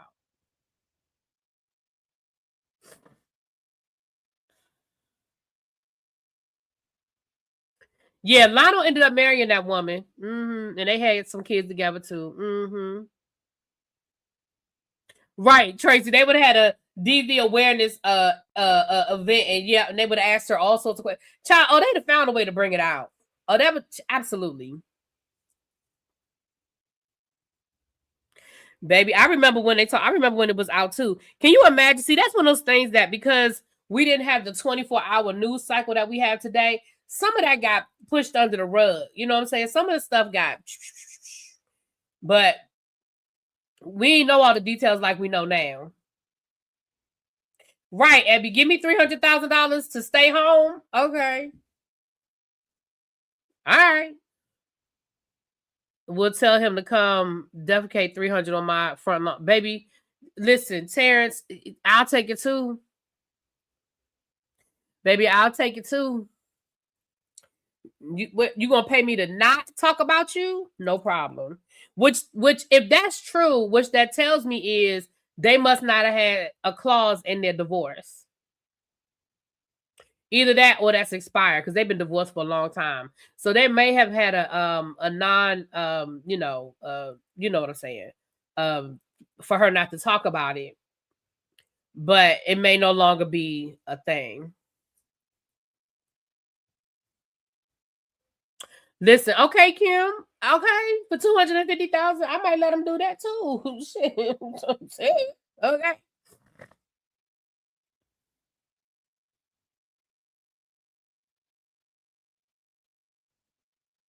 Anyway, moving right along. Moving right along.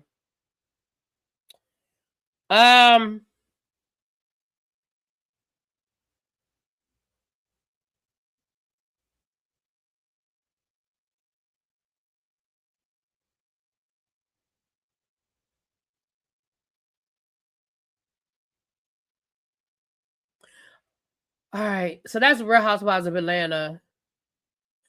A follow-up to a case. We went through that Faith Evans case a couple of months ago, probably about maybe 6 months ago now. We went over that Faith Evans case where Faith Evans was suing. There was a I believe she was suing the executor of the estate, or the executor of state was suing her of Biggie's estate after the mom died. She was allegedly withholding funds. They, based on the way the estate was supposed to be broken down, Faith wasn't showing accurate records. She wasn't paying the right money into the estate. We read through that whole lawsuit, child. I don't remember all the details now, but there was a resolution to that. Hold on. There was a resolution to that. So let me read you guys what happened.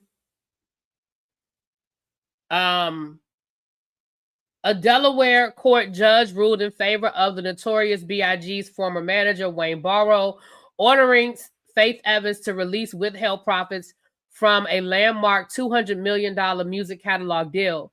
The dispute centers on distributions owed to the estate of Biggie's late mother, Viola Wallace. In March of 2025, Notorious B.I.G. LLC entered into a 50-50 partnership with Primary Wave regarding the late rapper's music catalog and intellectual property. The LLC was co-owned by Faith Evans and Biggie's mother, Viola Wallace, with payouts split among them and Biggie's children. Following the death of Viola Wallace in February of 2025, she had named Wayne Barrow as the sole trustee and executor of her estate, replacing Evans' son, CJ. So the accusations of the case were that Barrow filed a lawsuit accusing Evans of wrongfully withholding the 25% share of the profits that should have gone to Viola Wallace's. Did I say Viola Davis, y'all? Please, if I said Viola Davis, I meant Viola Wallace. 25% of that was supposed to go to her estate, and he was saying that she did not do that. And so the court's decision was that Evans had no legal right to block Barrow from accessing or distributing those funds, marking a major victory for Barrow in his managing of Miss Wallace's legacy. Ongoing battles. While Barrow won this specific fight over the catalog proceeds, separate legal actions concerning broader control and management of the state remain active. So the case is not concluded yet. The case is not concluded yet. What's up, Marcus from the VA? Hey, boo.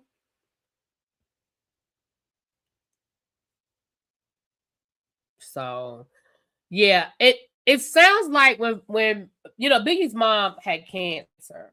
So it was a long battle. It wasn't a sudden death. So I remember when we were reading through the lawsuit and we looked at the dates of when she changed executor and who she put in charge.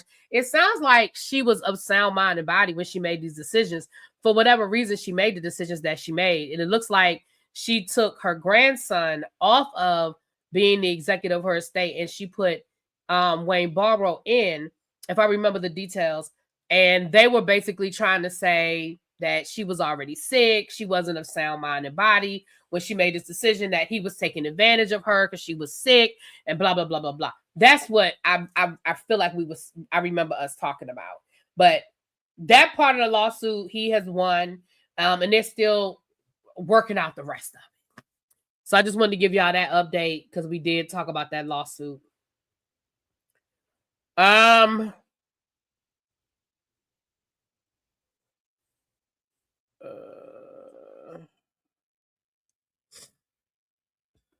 me see here.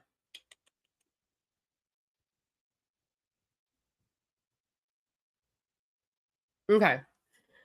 Diddy, they say Diddy out of solitary confinement. You know that they added some days to his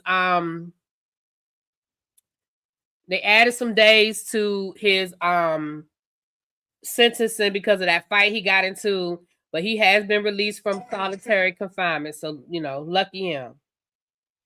That's all I got to say about that. I mean, I ain't say lucky him, but good for him, child. Whatever. I just, again, I'm just giving y'all the updates, honey. I'm just giving y'all the updates.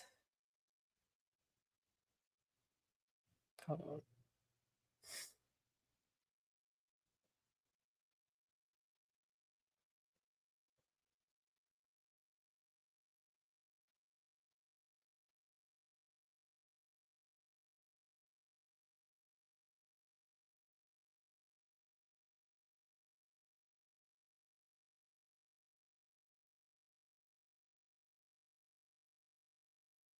Okay. Rod Wave. Let's talk about Rod Wave, and then we're gonna talk about Remy Ma and Papoose, and we're gonna talk about Tasha K, or as Abby likes to call her, Lion K. For those of you that are just coming in, we have the link for the football. We have an Amazon wish list for a teacher. If you guys want to donate to a teacher's classroom this year, we've dropped those links in the chat. And if you want to be a part of the football league this year, it's on FanDuel. So it's a paid league. It's $5 a week. That link has also been dropped in the chat. So we'll drop it again if you're just coming in. All right. Let's talk about this Rod Wave situation. Rod Wave, y'all know, singer, rapper, whatever he is, child. But he is facing more than 90 gigabytes of evidence as prosecutors prepare to advance a criminal case stemming from a 2025 shooting outside of his Milton, Georgia home. Prosecutors disclosed that they have provided the defense with roughly 1,900 photographs and 111 videos.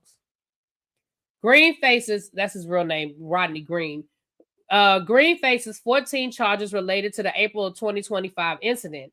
The allegations include aggravated assault, firearm possession during a felony, pointing or aiming a gun, reckless conduct, and criminal property damage.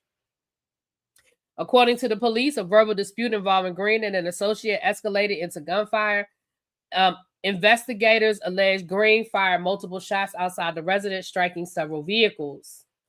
The shooting followed a reported burglary at Green's home. Green has pled not guilty and has disputed the allegations through his attorney, Drew Findling.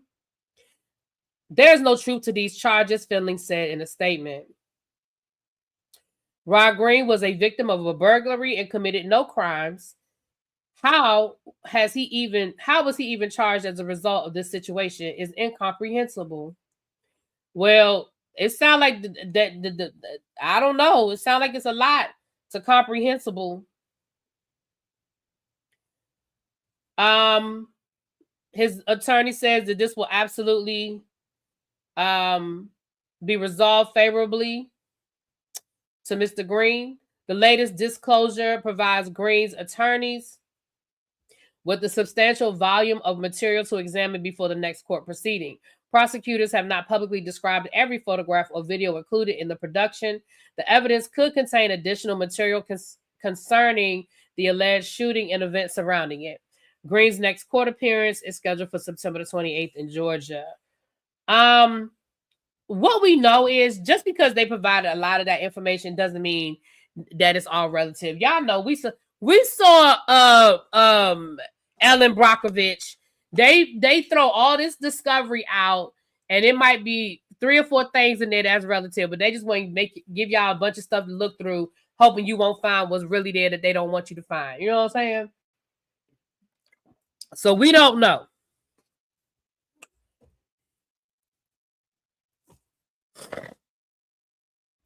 We don't know. Now, Remy Ma and Papoose.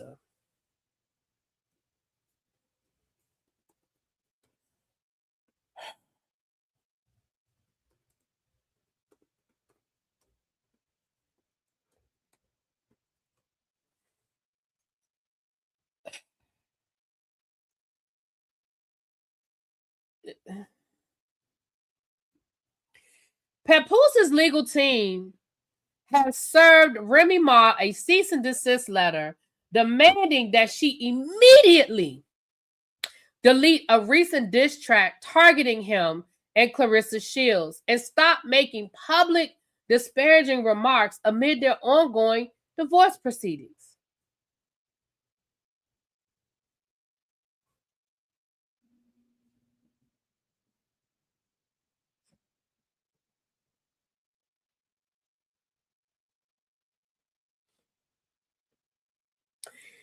The legal notice argues that the public diss violates the spirit of non-disparagement discussions tied to their divorce case and risk causing emotional distress to their family. First of all, it says it violates the spirit of non-disparagement discussions. So it doesn't sound like y'all have something that's set in stone and written. It sounds like y'all talked about it, but it doesn't sound like y'all had anything in solid. Number 2, now when she was live, she said your name. But in the actual song, it doesn't mention you or Clarissa. Let me say this. I got 2 things to say about this. The first thing I have to say is, if Drake couldn't win his lawsuit against Kendrick Lamar, where Kendrick Lamar caused that man a whole PDF file,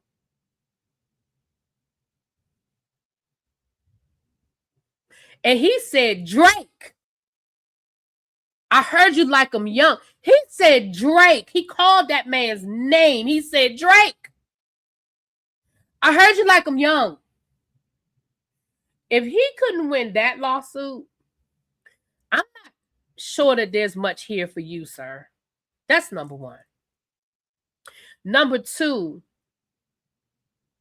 you got a lot of energy for, can you go sign a divorce paper?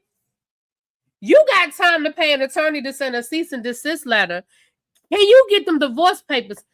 I'm ready to sign these papers. And that would, Ain't that what Ursha said? Ursha said he ready to sign these papers.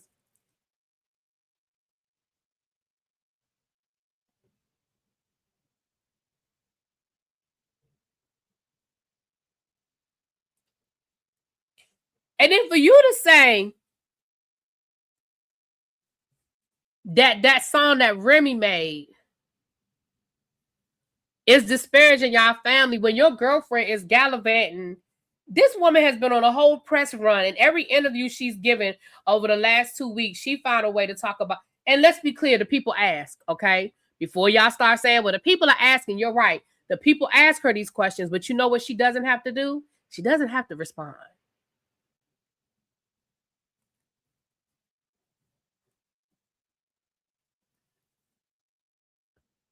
She doesn't have to answer. She could say, hey, I'm just here to promote my fight. I don't really want to get into all of that. She can say that. It's real easy to say no comment. Really don't want to talk about that anymore. I've said it. I've said what I got to say about that. I'm not speaking on that anymore.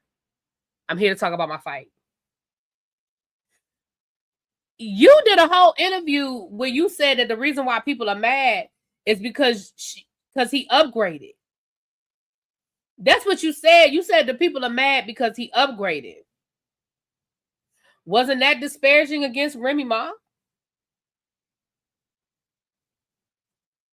I mean,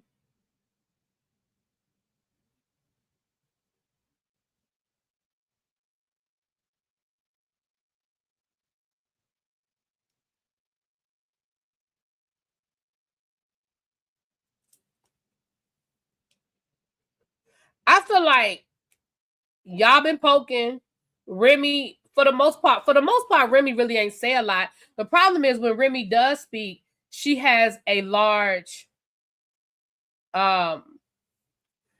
when she does speak, she has a large platform. So when she speaks, it's whoo.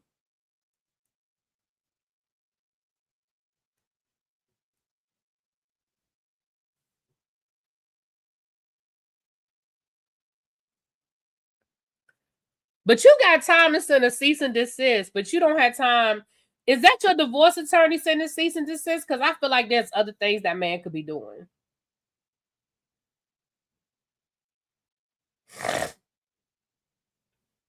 I just feel like there's other things that man could be doing.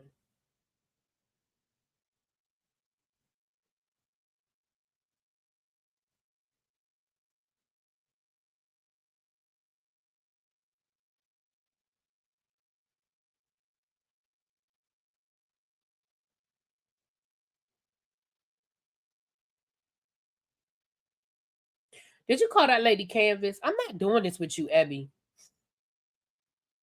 Abby, did you call that woman Canvas?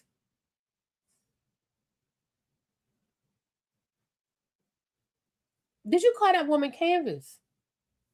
I'm not doing this with you. Mm, mm, mm, mm. He said that ish at the Super Bowl. He looked at the camera and said, "Say Drake. I heard you like him young." Right? Did he listen? The man said it at the Super Bowl, and Drake ain't win that lawsuit. Now, granted, Drake sued the record company. He didn't sue. There's a lot of layers to that. I understand before all the lawyers come in the chat and tell me, well, he didn't sue Kendrick Lamar directly. I get that, but he ain't win the lawsuit. Whatever, however, whoever, he ain't win the lawsuit. Remy, honestly, y'all, we're gonna be honest and we're gonna be real fair about it. Really, Remy really ain't said a whole lot. She honestly has not. I'm not calling her. I'm not saying she's perfect, y'all. Please don't start that bullshit. I'm not saying Remy's perfect. I'm not saying Remy, but she really ain't been bothering them. I mean, she did drop that song, but we hadn't heard from Remy in months. At least not as it relates to this. We ain't heard from Remy. The last time we heard from Remy was when she did that 3-day rant where she told us about him being a gambling addict and how showing us that the man got clothes at her house and all of that stuff. Like, honestly, that was about what, 6 months ago? That was a while ago. We ain't heard from, and before that, we really hadn't heard from Remy at all.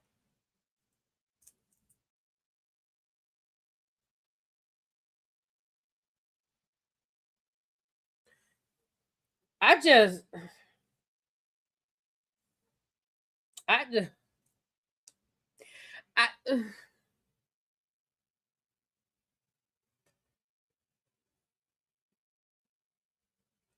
child.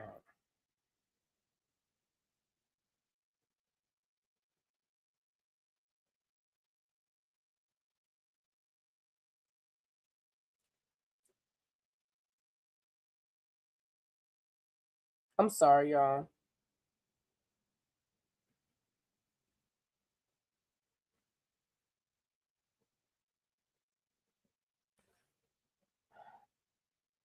Sorry, y'all. I'm putting in a Instacart. I said Instacart, a Instacart order because I'm not going back out the house, but I'm about to order me some stuff. Anyway, um, something that I can cook for dinner real quick and some cough drops and I'm out of cough syrup. I don't have any more cough syrup, so um I wanted to go ahead and put that order in, Anyway, but yeah, so there's anything else I need, y'all.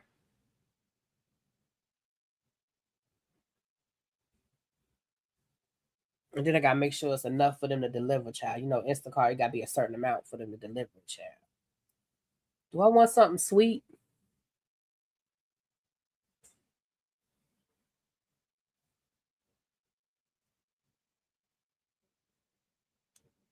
All right. So there's that. So that I'm not doing this with Terrence. Terrence and Abby, go to the corner. I'm not doing this with either one of y'all. I want Remy to jump on Cardi's new I have. You know what? I would love a Remy. I would love a Remy verse on that. I would absolutely love a Remy verse on that. Remy Ma did put out a single. But she talking about all the men. All the men. You talking about that one? Aaron. You talking about a new one? Because Aaron be on top of this, y'all. Aaron Wild Out be on top of this. Did she put out a new single responding to them, or you talking about the single she put in? When she was talking about all the different men she got. Because that's a cute little yah too. That's a cute little yah. Emergency, yes. Thank you. Emergency, yes. I sent Terrence to the corner and Abby in the other one. I got some fruit in here, Chuck. I have some apples. You know what? I want some I feel like I want some oranges. I don't want to put in a big order. I get paid tomorrow. So tomorrow's when I'm gonna do my grocery shopping. I just need enough for tonight. I'm doing my grocery shopping tomorrow. So y'all I don't need everything. I'm doing my big I'm gonna probably ride down to Trader Joe's this weekend. I do need some orange juice. I had a craving for orange juice yesterday so bad, y'all. I wanted some orange juice so bad yesterday. I had a craving for it. Yes, orange juice. And I think Pat got some juice in there, but I hate to drink her stuff. Because then she be looking for it. You know what I'm saying? You know how you order, you know how you buy something, and even though she don't really be here, when she come in, I know she be looking for her stuff. You know what I'm saying? Thank you for the tulips. See, look at Abby. Abby, stop it. I'm not doing this with you today. I'm not doing this. Okay, simply orange. Oh, so expensive. I'm gonna have to get the generic orange juice. Damn. We're gonna have to get the generic. We can't get simply orange. We're gonna get because I don't even drink orange juice like that. I just got a craving for it right now. We're gonna get this select. We're gonna get the select orange juice. Cause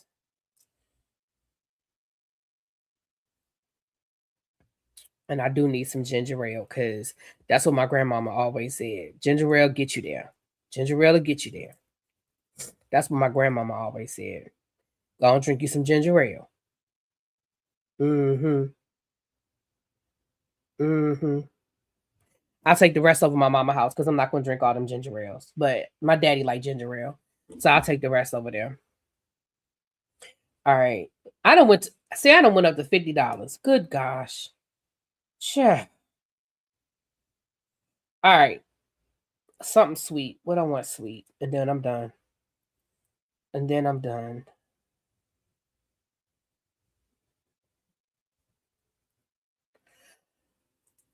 Lemon ginger tea. Ooh.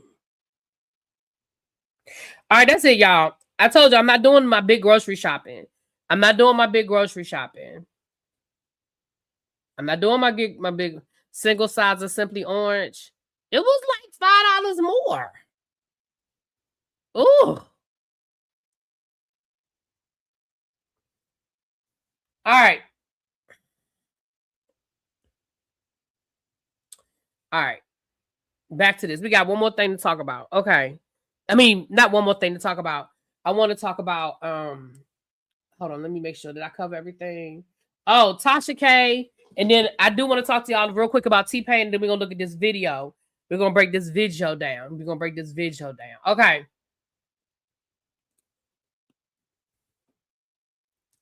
Yeah, she fought last night. Didn't she fight last night? Well, she's got a fight coming up this weekend. Okay. What time is it? Do I want it now? Yeah, I'm gonna have to go ahead and pay. Yeah. Ooh. Let me see. If I pay that, it'll be nah, I'm gonna go ahead and do that. Okay.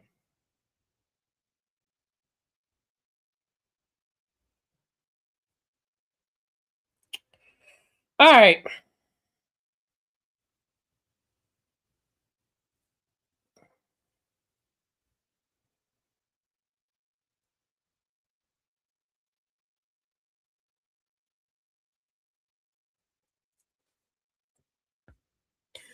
Abby, to the corner. Abby, Terrence, you can come out the corner now.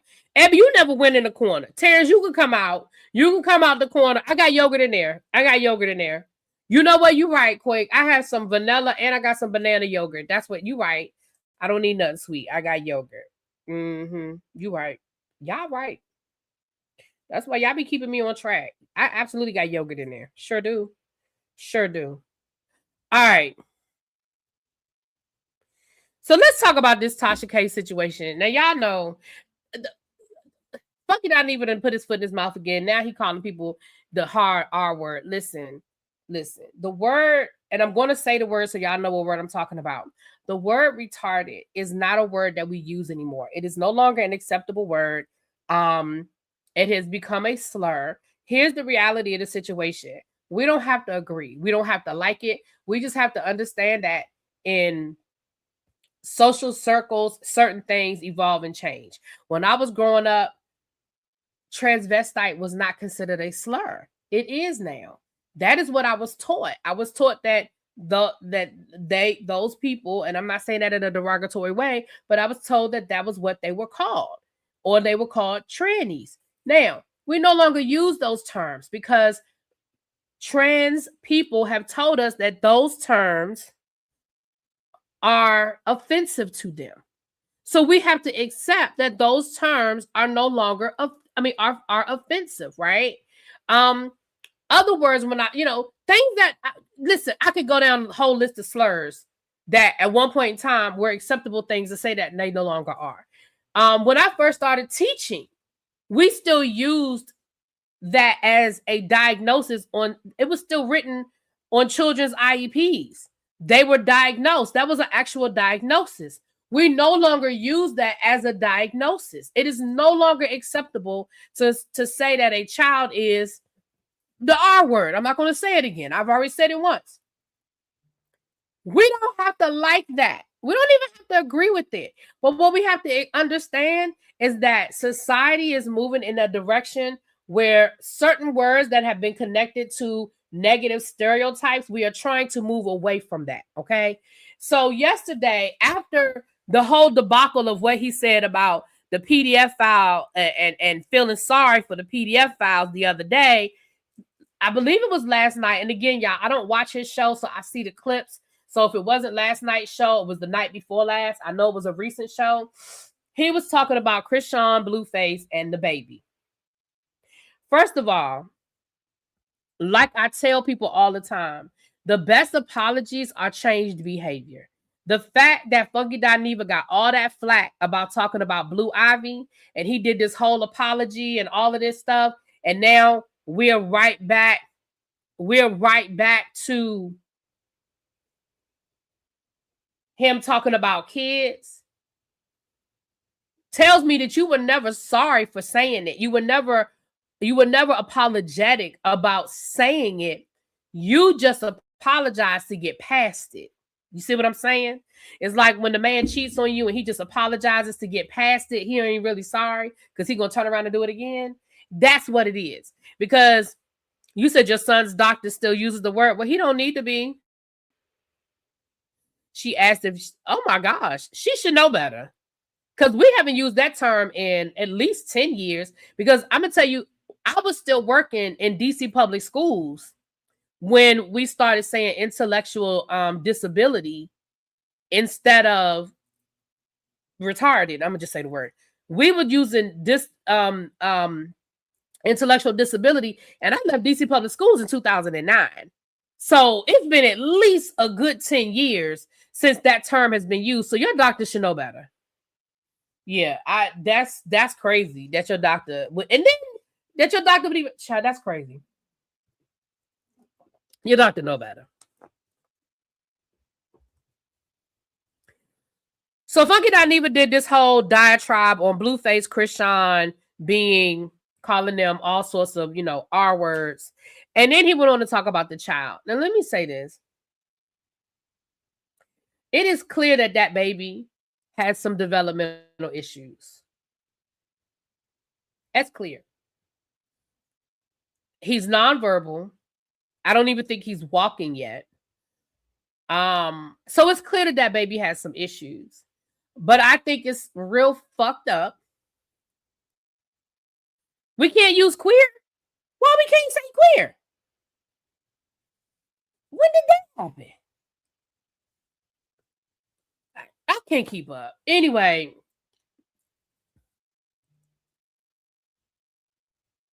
When he can't walk and his eye patterns aren't normal. Yeah, and he's nonverbal.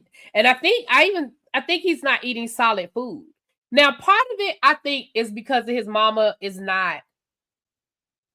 Part of it, I think, is his mama. I'm going to say that again. Part of it is that I think it's his mama. The other part of it is I do believe that she was still getting high and drinking while she was pregnant. I think that baby, and I'm not diagnosing, before anybody say, I'm not diagnosing.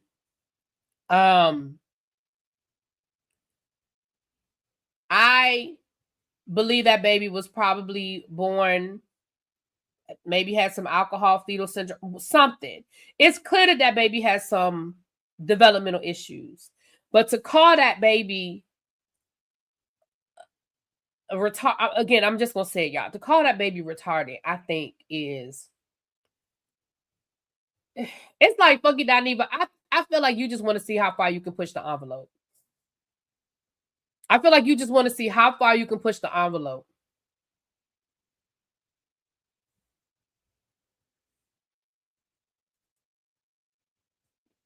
Because you had to know that wasn't cool. But here's the thing and here's my issue. Okay, everybody's telling me I can still say queer. Okay, because I was like, I missed that. I missed that chapter. Here's what bothers me though. And I said this the other night when somebody was like, I think he's going to get canceled for that. And I was like, no, he's not. He's not.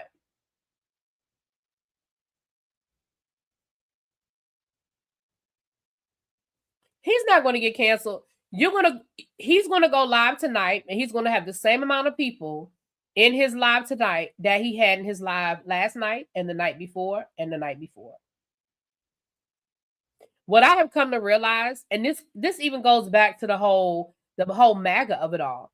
There is a space for everybody in this world, and the internet has just exposed those spaces and those people. That's it. That's all. The internet has just exposed that, right? Whereas before, people were having secret meetings, and you didn't know who was where, who was what. Now, the meetings are public. And so There are going to be people that are going to always be part of the funky bunch, no matter what he does, no matter what he says. They're going to defend him, and watch. They're going to deflect. They're going to deflect. Well, what about so-and-so said such and such? And what about so-and-so said such and such? And y'all don't say nothing about when so-and-so does such and such. Y'all know that irritates me when people start deflecting. I'm talking about this person right here, and we talking about this situation. It irritates me when people want to start deflecting. And let's be clear, I'm not even going to judge you. If you watch Funky Dineva every night, you have a right to watch Funky Dineva just like you watch me, just like you watch Tasha K or Wendy Williams or anybody else. I'm not judging you. But what I'm saying is, ain't nobody canceling them.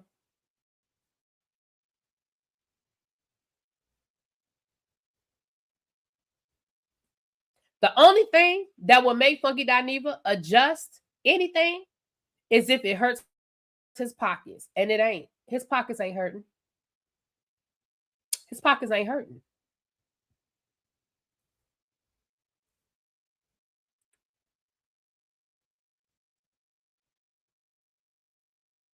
So at the end of the day, Funky Dineva is a shock jock, and that's what shock jocks do.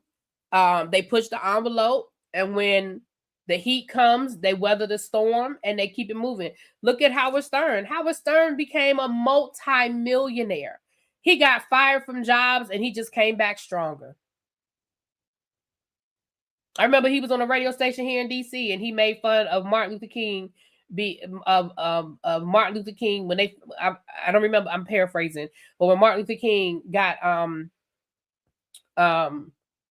when they made his birthday a holiday, and he said, "Oh, well, if they kill 5 more black people, they can get a whole week off." I'm paraphrasing, but he got fired for it, but clearly that didn't stop him. So we know that sells, right? That shock jock sells, and he's decided that that's what he wants to be, and he's going to push the envelope, and he's going to get attention for all of the wrong things. But as long as it doesn't affect, and here's the difference. He doesn't have to worry about getting fired.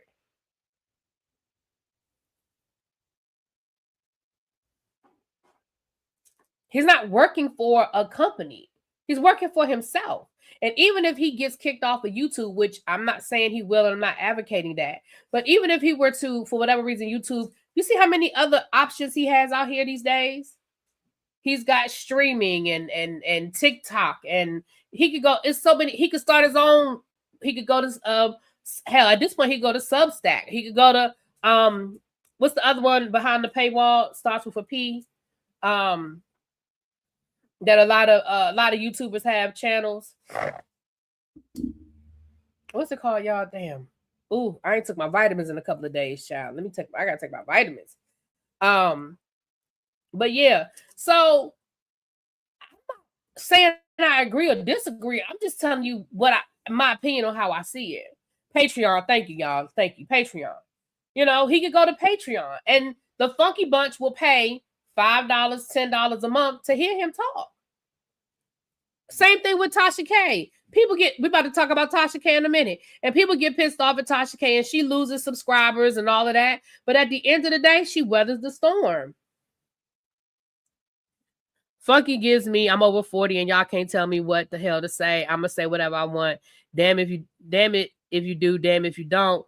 He gives me that kind of mentality. He very much has that. And again, as long as his money is there on the 22nd, YouTubers get paid on the 22nd of the month. When he did his interview with, who was he interviewing with? It was a recent interview. I can't remember who it was with, but it was a recent interview. And he said that even on a month when he's half-assing it, he makes $30,000 a month. And he said that's what me just not really doing, not really pushing the pedal to the metal. So when he goes live every night or 4 or 5 nights a week and gives y'all the full show and clips it up and puts the reels on TikTok and puts the reels on his Instagram and all of that, you could probably double that. You could probably double that.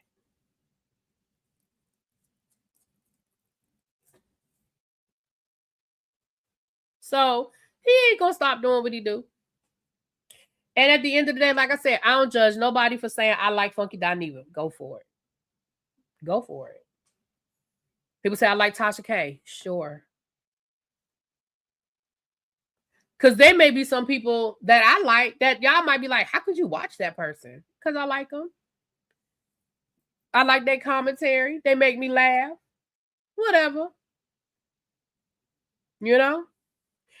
Mommy Anna said, I honestly rather YouTubers not speak on other YouTubers. It can get messy.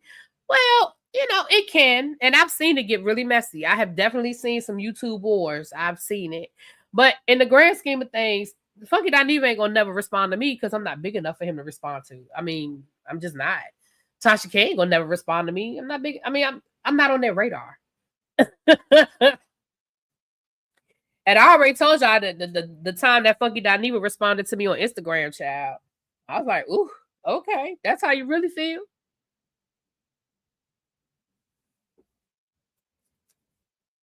But anyway, let's get on this Tasha K situation now. I'm gonna let y'all hear what Tasha K said, honey.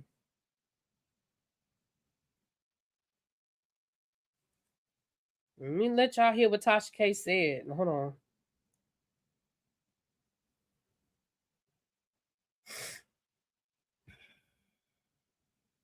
Dang it. I hate when I had it queued up.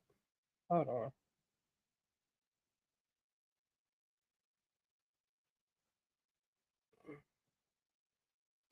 All right, here it is right here. Scratch it. I'm gonna stop you right there. This ain't gonna go the way you. They called my husband an African booty scratcher. They said that I cannot speak on the foundational Black American movement because I'm married to a booty scratcher. About the FBA movement and any other movement that has to do with Young Pharaoh, Brother Polite, Dr. Umar Johnson, all of these movements that y'all look up to, all these men, okay, that I guess guide you to elevate your consciousness. This is what I would say about the FBA movement. It's no different than the KKK. Meant to divide, meant to separate you, to isolate you, to have you looking at other races that look like you and hating them for no reason. That is the same foundation and principles that the Ku Klux Klan build themselves on, which is protecting their whiteness, their pureness. Not knowing that they're not pure, it's a lie. And I don't get involved in these types of conversations because it's ridiculous. It's very intelligent to talk about, to even speak on. They would deny my own children, my own grandfather, my own mother, just to protect what? A movement? Y'all don't put food on my plate. Y'all don't pay none of my bills. Y'all sitting in living rooms with bonnets on, causing division because you angry, trying to be accepted no different than a gang on gang crime. When you got them little boys in Chicago or any other city taking each other out for what? Just because you look different? You say something, now we got adults actually doing it. We have an announcement.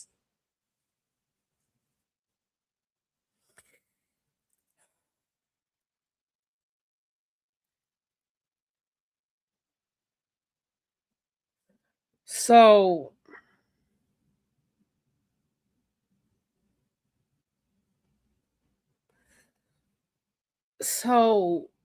I know Terrence is somewhere banging his head against the wall right now. If Terrence, if you still in here, I know you are somewhere banging your head against the wall right now. I know you are. I know you are somewhere screaming at the wall. You were the first person I thought of, Terrence. I'm sure there's multiple people in this room right now that are like, are you freaking kidding me? So the sound was going in and out. I'm sorry. So let me just give you guys a little breakdown of what the FBA is in case you're not familiar. The FBA is the Foundational Black American, as a lineage-based identity and political cultural movement focused specifically on Black Americans descended from people enslaved in the United States. The term foundational Black American was popularized by filmmaker and commentator Tariq Nasheed around 2019. His organization defines an FBA as a Black person who can trace their family lineage to the U.S. system of slavery, generally distinguishing that population from more recent Black immigrants from Africa, the Caribbean, and elsewhere.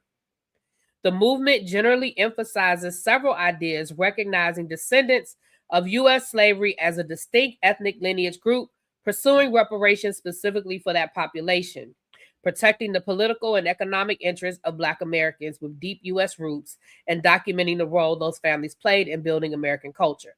Now, it goes on and on and on, and I'm not going to go too much deeper. And let me say this. I'm not here to defend the FBA, because I think that Tariq Nasheed, that's a whole nother conversation.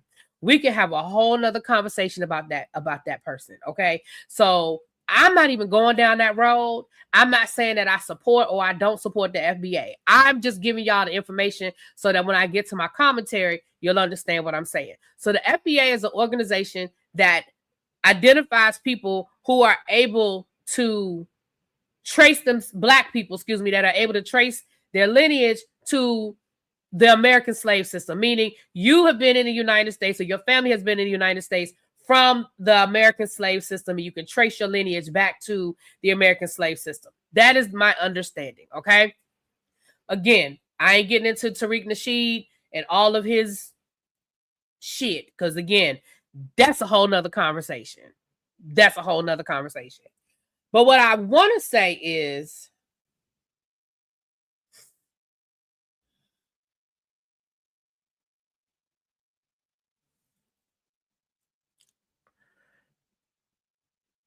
let's talk about the KKK for a second. And I'm just going to read y'all a brief description, and then I'm going to give y'all my 2 cents.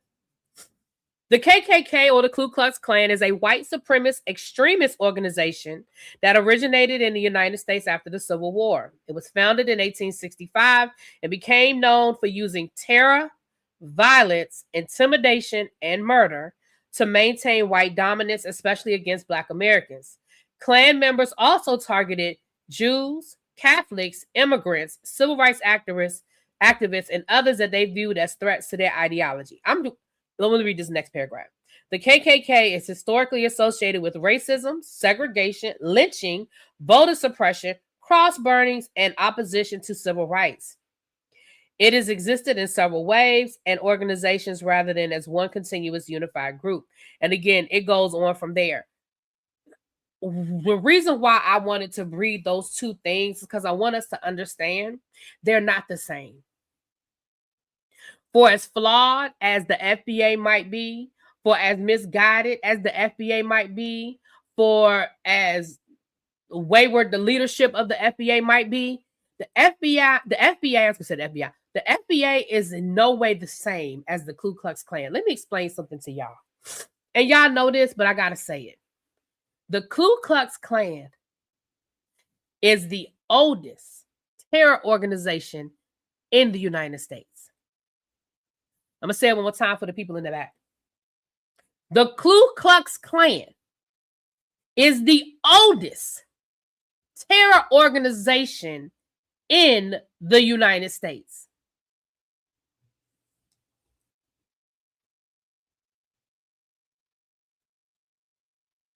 When we talk about domestic terrorism, the Ku Klux Klan is at the top of that list.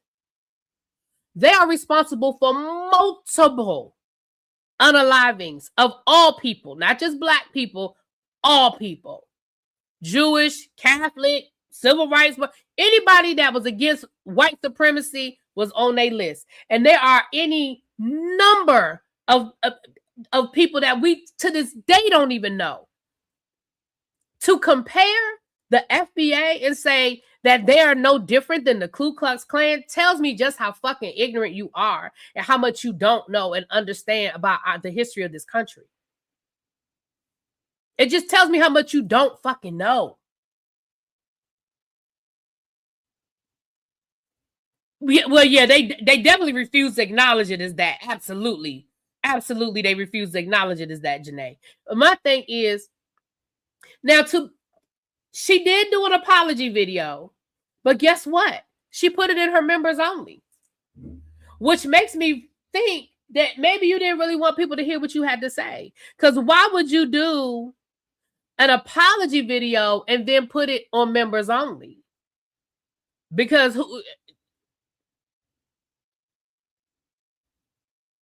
that makes me feel like you didn't really want people to hear it.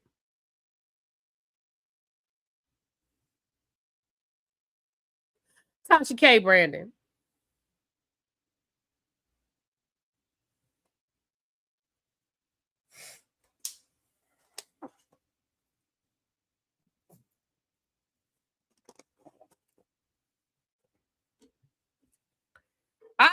I am confusion. I am confusion. I'm really sitting here like, but again, she also voted for Trump, so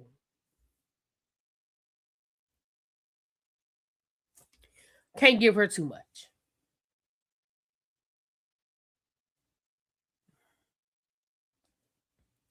Now, T-Pain, real quick. I was talking about people being smart, about how they handle their money. I've read an article recently where T-Pain explained why he sold his publishing rights and all the things that he went through. And honestly, now I understand, and I think Xavier tried to tell me this a while ago. Now I understand why so many artists are selling their catalogs, not his publishing right, his catalog. Now I understand why so many artists are selling their catalogs, right? They're selling their catalogs because streaming is basically taking the money, right? The value of their work is plummeting because of streaming. They make no money off of streaming, right? And so that's why a lot of artists are selling their catalogs so they can cash out now, right? It's not worth holding on to anymore, because in 10 years with streaming, the catalog that's worth $100 million now might only be worth $50 million in 5 years or $20 million. So T-Pain said that, he talked about how bad his career, how his career went from, him making $30 million in 1 year to basically him having to borrow money to buy food for his kids, right? He was talking about how bad, because once Jay-Z made the song Death to Auto-Tune, he said that was basically the end of his career. Like when somebody like Jay-Z makes a song called Death to Auto-Tune, he said, I wasn't the only artist using auto-tune, but I was the face of it. T-Pain, I was the face of auto-tune. So now nobody's asking me to do production anymore. Nobody's asking me to produce their music anymore. Nobody's asking me to be on their music anymore. Nobody's buying my music. And so he talked about how he basically went broke, Of course, there was some bad money management on his part. We know. He said he had one point in time, he had 39 cars. Who the hell needs 39 cars? Great. So yes, he mismanaged some of his money, but he talked about, yeah, exactly, DB. Yeah, there was definitely some poor money management, but he talked about why he said that's why he chose to sell his catalog, right? Now,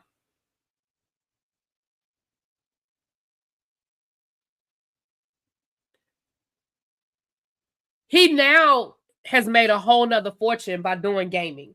He said he's always had a love of gaming. He always had a love of gaming.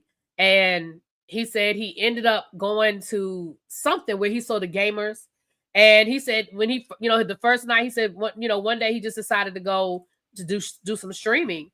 And he said the first night he had 200 people in his live.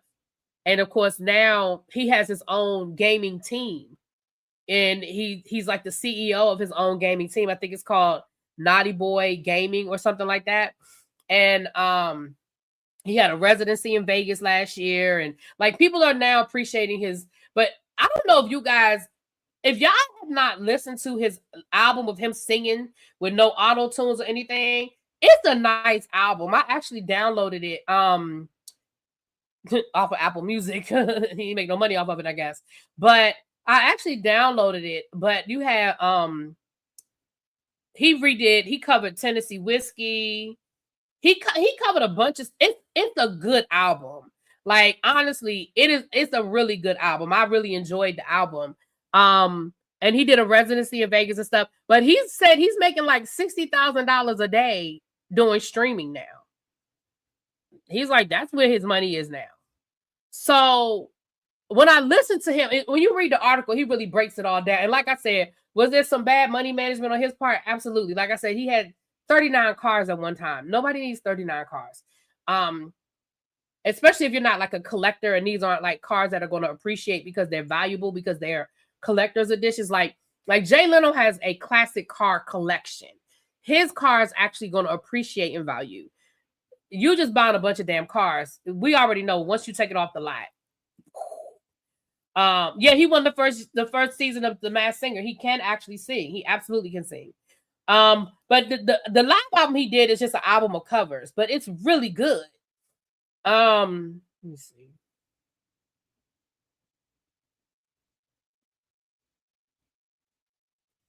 Hold on, let me see.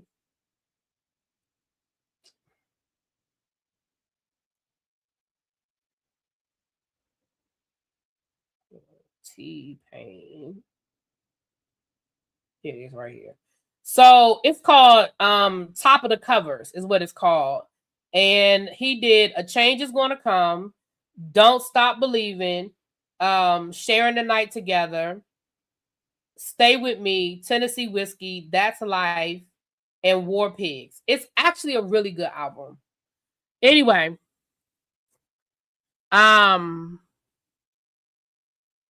he sung and wrote and produced a song for Kalani. Yeah, he's getting work again. Like he's back making money now. But he said for a while it was bad. It was really bad for a while. He said Usher even pulled him aside and told him he ruined the music industry. And I was like, damn, Usher, for real? But yeah, he said Usher even told him, like, he said it was bad. Like he was a pariah. You know, he was making, like, nobody wanted to work with him. Nobody was, like, it was bad. But anyway, it was a really good article. I really don't remember where I read it, but if you Google it, it'll probably come up. All right, this last little piece, y'all. I've been live for almost 3 hours. Look at me. But I do want to do this last little video, and then tonight at 8:00 we'll be doing the Heart and Hustle panel at 8:00 with T and JoJo. And then at 9:30, we'll be doing the Put a Ring on It Cheaters Edition with Shade in the City. I'm working tonight. I'm working. That's why I'm about to get off here. And that's why I wanted my medicine to come so I can take me some medicine and relax for a little while. Oh,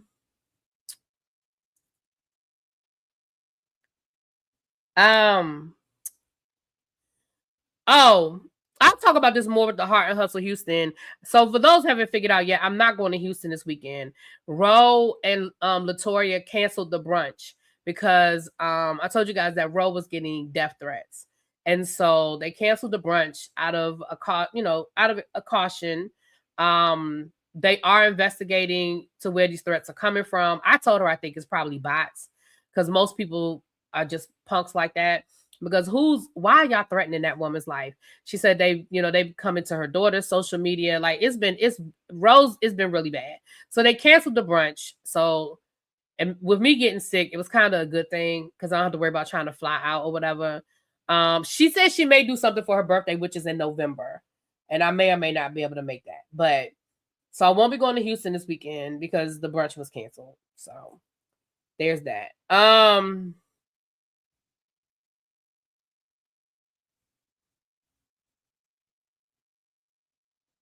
Well, Angela has responded to Kelly. So let me read y'all this.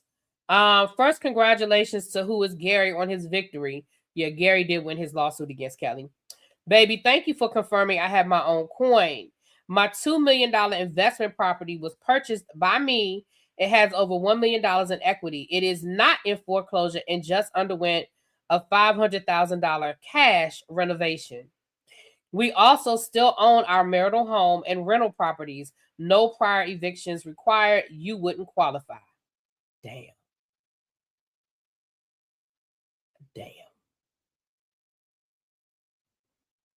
I may be banned from FINRA, thank God, but you're collecting bans from Life, Gary, Townhomes, HOAs, Navy Federal, Sandy Spring, Nana's Chicken and Waffles, and soon the location Drew didn't visit. Hope the ghost chicken at Shamia's works out, boo. Damn. What is FINRA? I have to ask what FINRA is. Because she said that she was banned from FINRA. What's FINRA, y'all? Is that some sort of real estate organization? Kelly had a pattern with me long before I responded. Side, hold on, y'all. This is my mama. Hello. Hey.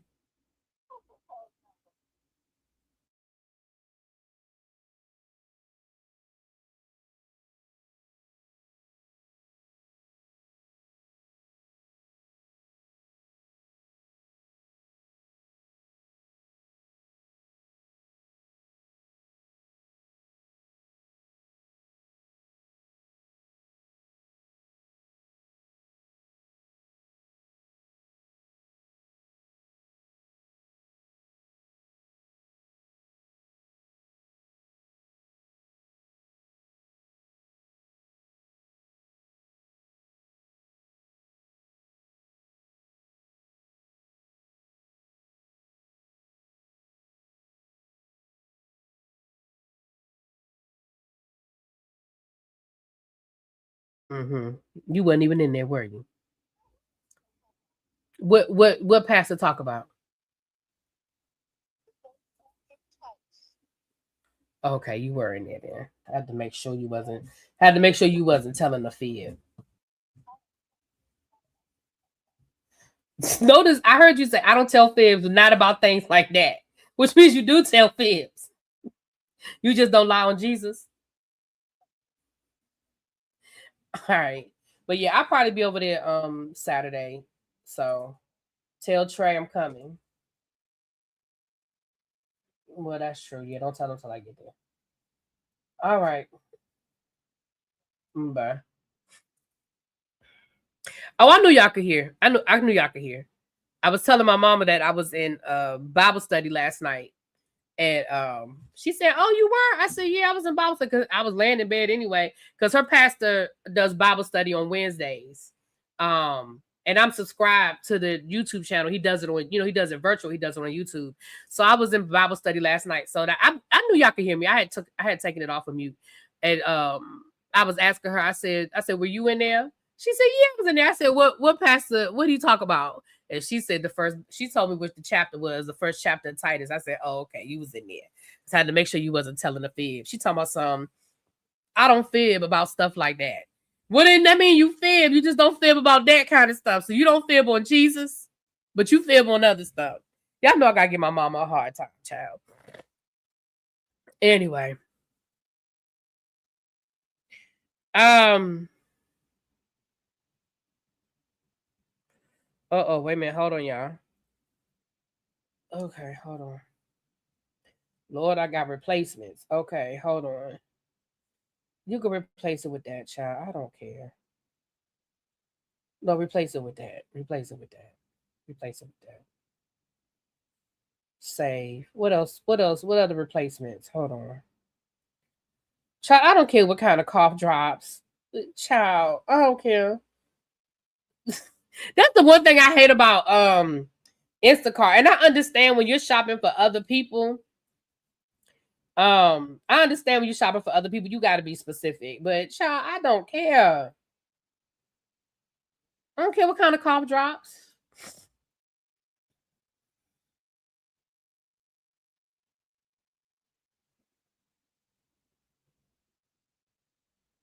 Oh, wait a minute. Hold on. Child, I gotta do a replacement for that too. I think they're just asking for replay. All this stuff can't be out. Like, come on. They can't all be out of this. That's crazy. I think they're just asking for replacements. Okay. Let me see. Have they started even shopping yet? Ain't nobody even started shopping yet. Okay. The cheap ones, they all do the same thing. Ciao. Anyway, so this video I was telling y'all about. So when I tell y'all that I don't want to teach anymore, this is the video. This right here is the video that will explain to y'all why I no longer am interested in teaching. Hold on. Did I mess this up?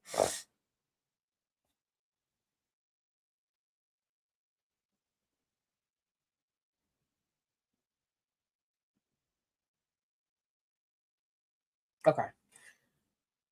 I would love to be in that Bible study. Oh, I can give you the link. It's on YouTube.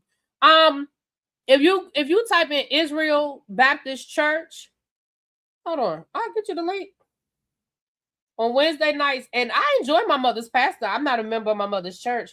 That's a whole nother conversation, child. But I enjoy him. Israel Baptist Church. Hold on, right here. Hold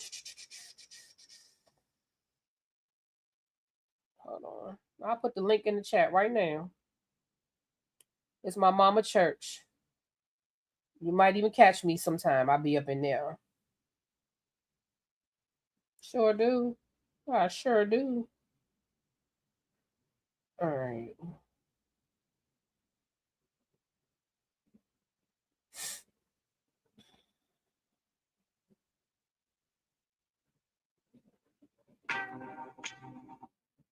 Oh, that's the wrong one.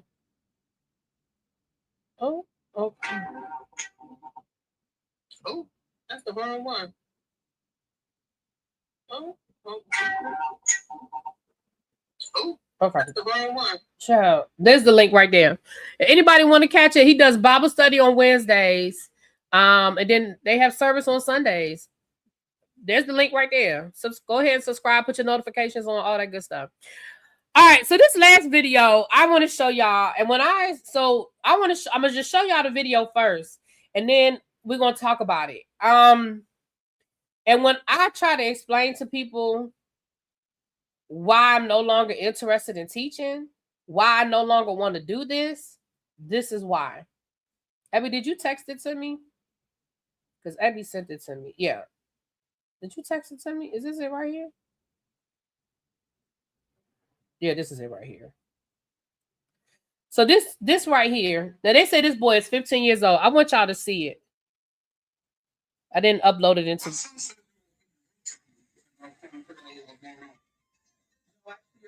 Being rude to me. When I opened up, when I came out on my patio, they were playing whatever, some type of ball, which is right there. In my patio, and I said, "Can y'all go play over there because y'all playing with that ball too close to people's cars?" And he said, "Well, which one is your car? It doesn't matter which one is my car. Whose car? But you guys are playing too close to people's cars." I said, "All you have to do is go play in the grass right there with the ball." He said, "Well, I got a question." I said, "What's the question? Which one of these cars is yours?" I said, "It doesn't matter which car is mine." And he said, "You don't know who my mom is. Bitch, my mama beat your ass." I said, "Oh," I said, "Well, then go get your mother so I can talk to your mother." You don't even know who the fuck I am. That's exactly what he said. So I wasn't being rude. Now, my voice was raised. But I wasn't being rude until you said, "If I cut you out," and I said, "I'm going to cut your ass back."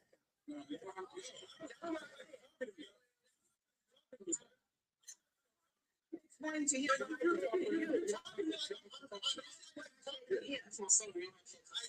to talk to you. I don't give a fuck. I know that, bro.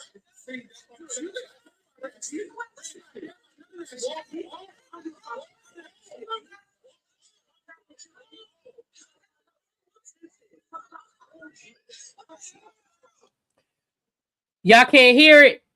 Okay, hold on. Hold on. Let me see. I don't know why y'all can't hear it. Hold on. Is my mic on? Maybe my mic's not on. Let me make sure my mic is on. No, it's on the. I don't know. You can't. The volume was low. Okay, hold on. Let me email it to myself and see if we can watch it through the computer. Let me tell y'all something.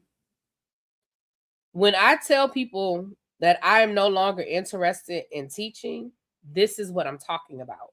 So I want y'all to see it again, and I want y'all to be able to hear what's going on. So hold on, let me try to email it to myself. And then we can watch it here.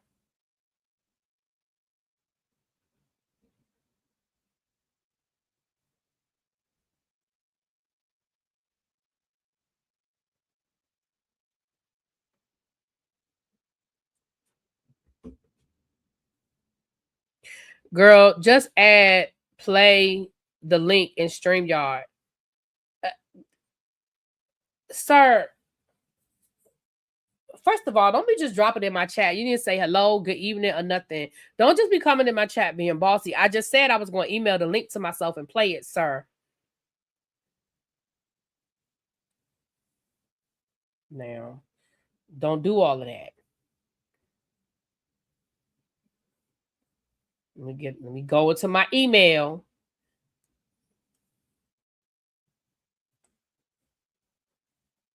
If there's an easier way to do it, teach me. Damn it. Teach me.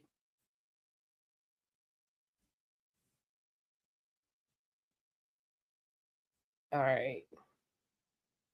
Let me share my screen so we can watch it together. Hopefully y'all can hear it better. Coming in here with that. They were playing for whatever. All right, let me hold on. Can y'all see it? I wish I could make this bigger, but can y'all see it? And make sure y'all can see it. All right, let me make this bigger on the screen. All right. You in Rochester right now. You at home? Oh, okay. All right, here we go. Some type of ball right there. And I came on my patio and I said, can y'all go play over there because y'all Hold on, I'm going to start from the beginning. Playing with that ball too close to people's cars. Well, I can't get it to the beginning. And he said, well, which one is your car? And I said, it doesn't matter which one is my. Hold on, y'all. I'm trying to get to the beginning. Car. Yeah. Oh, I thought he did. And then I said, it doesn't matter whose car, but you guys are playing too close to people's cars. And I said, all you have to do is go play in the grass right there with the ball. He said, well, I got a question. And I said, what's your question? Which one of these cars is yours? I said, it doesn't matter which car is mine. And then he said, you don't know who my mama is, bitch. My mama will beat your ass. And then I said, well, then go get your mother so I can talk to your mother. He said, you don't even know who the fuck I am.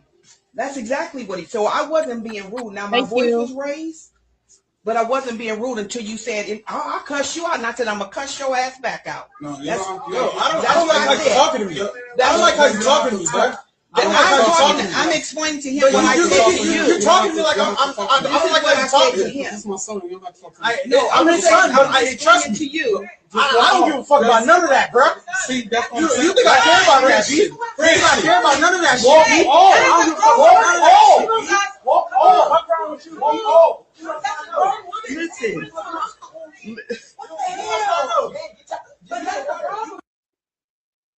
Now, thank you, Remain Teachable. Hey, boo. I ain't seen you in a minute. Thank you for the flowers and the floating heart. Thank you. Now, I was trying to go back to the beginning. Let me see if it'll start over from the beginning, because I want y'all to hear the beginning. My son said you were being rude to him, and I was trying to figure out what was going on. No, actually, your son was being rude to me. When I came out on my patio, they were playing some type of ball right there. And I came on my patio and I said, can y'all go play over there because y'all playing with that ball too close to people's cars?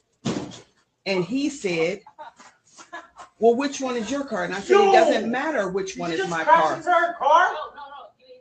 Oh, I thought he did. And then I said, it doesn't matter whose car, but you guys are playing too close to people's cars. And I said, all you have to do is go play in the grass right there with the ball. He said, well, I got a question. And I said, what's your question? Which one of these cars is yours? I said, it doesn't matter which car is mine. And then he said, you don't know who my mama is, bitch. My mama will beat your ass. And then I said, well, then go get your mother so I can talk to your mother. He said, you don't even know who the fuck I am.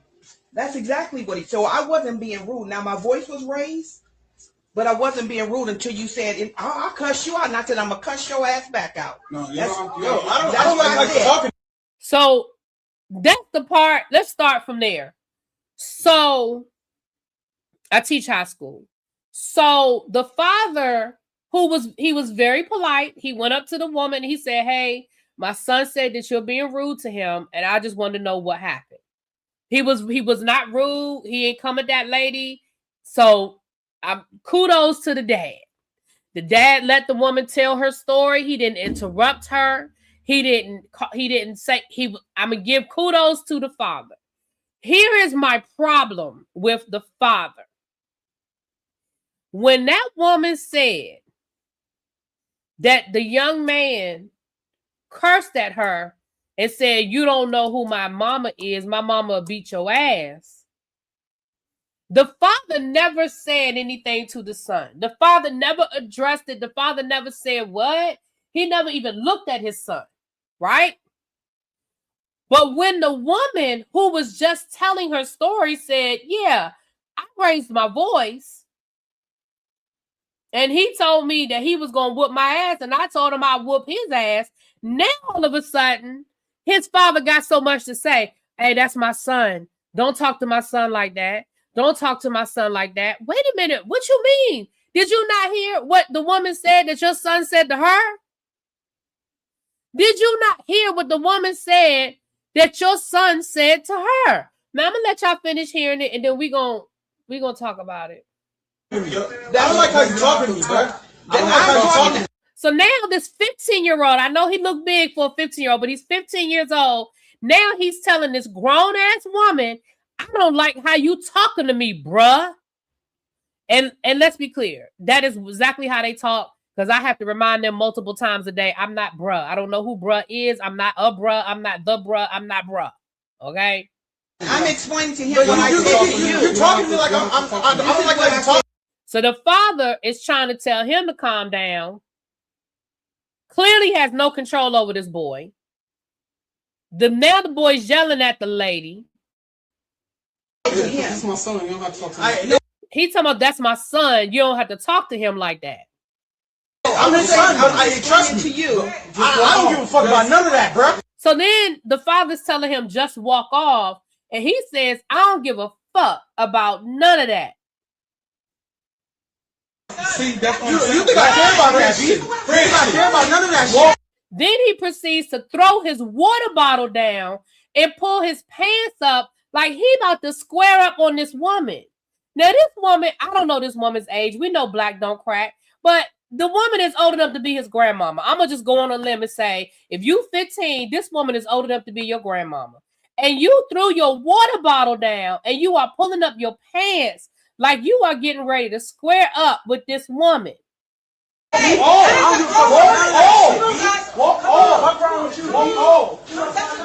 Listen.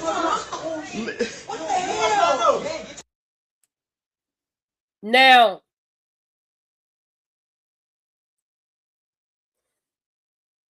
let me tell y'all something.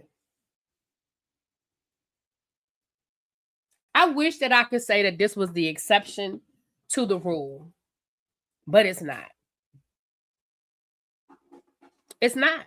This is what I deal with all day, every day.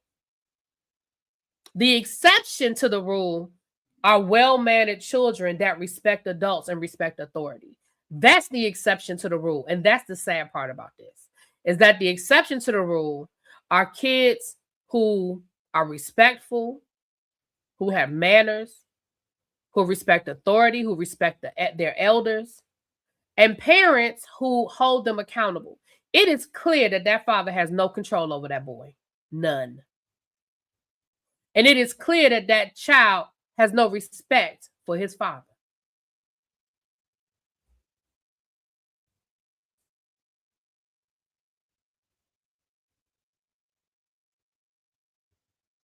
The father may be afraid of him. That he may very well be afraid of him. But let me tell you what ain't never gonna happen. I ain't never gonna have nobody living in my house that I'm afraid of. And I know that's easier said than done. And I know that I'm not a parent. And people be like, you can't speak, you're not a mama. Well, that's fine. But I'm gonna tell you from where I sit, the seat that I sit in right now, I ain't never gonna live in no house where I'm afraid of the people in the house that's mine. My house. Now let me tell you something. When we were kids and we played in our neighborhood, We used to play football in the street, right? That was the thing to do. You play football in the street. And the neighbors would come out all the time and tell us, hey, get from around my car. Don't let that ball hit my car. Because we had real football. We ain't had a Nerf balls. We had real football, right? And they would tell us, hey, y'all find somewhere. Do y'all know how many streets we got ran off of? Because somebody came outside and told us to get away from their car. We would just move to another street. It never occurred to us to cuss at the adult. It never occurred to us to talk back to that adult. Now, we might have said it later. We might have walked away and been like, man, that's fucked up. Miss So-and-so don't never want us being around her old raggedy car. Yeah, we talk shit. After the fact, when she couldn't hear us, we never talk shit to those people's face. Number one, because they had as an adult now, they had every right to tell us to get the hell away from their car. We did their car. Who gonna pay for it? Hey, Philly boy. Hey, boo. If we did them people car up, who paying for it? They have every right to tell us to get the hell away from their cars. So when that woman came outside and said, hey, y'all get away from these people's cars with that ball, that should have been the end of the conversation. Even if they wanted to go down the street and talk shit, I mean, that's what that we used to do. But straight to their face, no. Go somewhere.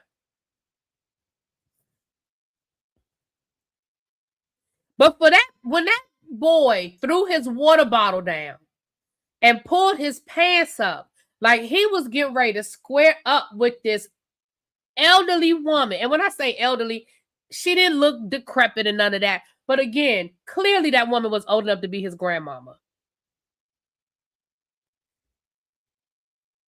That is why I am no longer interested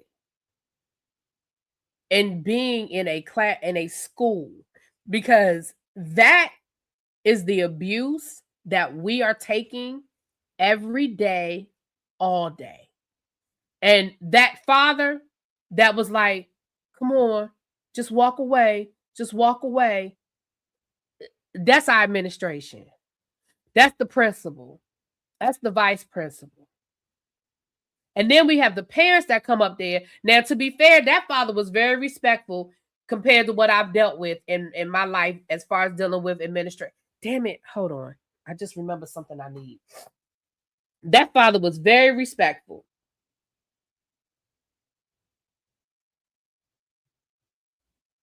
Hold on, y'all. I just remember something I need.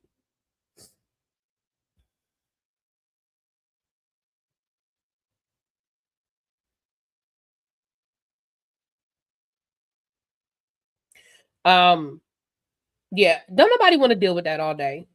And if there are any parents in this chat right now that don't give the adults the opportunity to have a conversation before you decide that your child is right and the adult is wrong, I really want y'all to rethink y'all thoughts. I understand that we all want to protect our children. We love our children, and none of us wants to think that their children are badass kids or the problem. I got that. I understand that. We never want to think our kids are a problem. But here's what I really want y'all to understand. I really want y'all to understand that y'all kids are not always truthful. Y'all kids don't always tell the story the way it happened. Y'all kids tell the story the way that they think you will receive it, where you will respond the way they want you to respond. Meaning, you're going to come up to the school and be ready to fight the teacher or the principal rather than hold them accountable for their behavior. It's just what it is. It's a fact. It's just a fact. And I've seen it more times than not.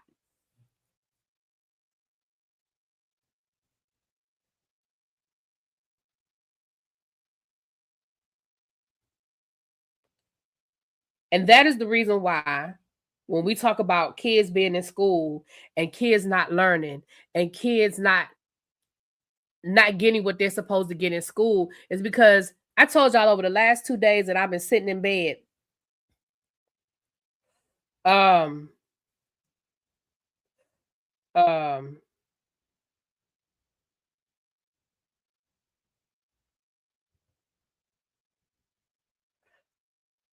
have fallen into a rabbit hole. Okay, I have fallen. Uh-oh, wait a minute. Is he done? Uh-oh. Did that man done shopping? I mean, I did only have like 6 things, but hold on. Let me see.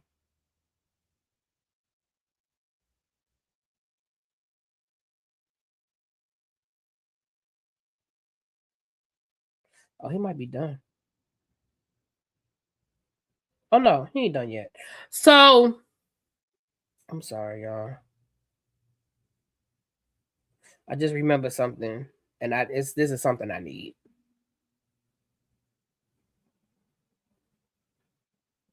Boy, I tell you what, it's expensive to be sick. God darn.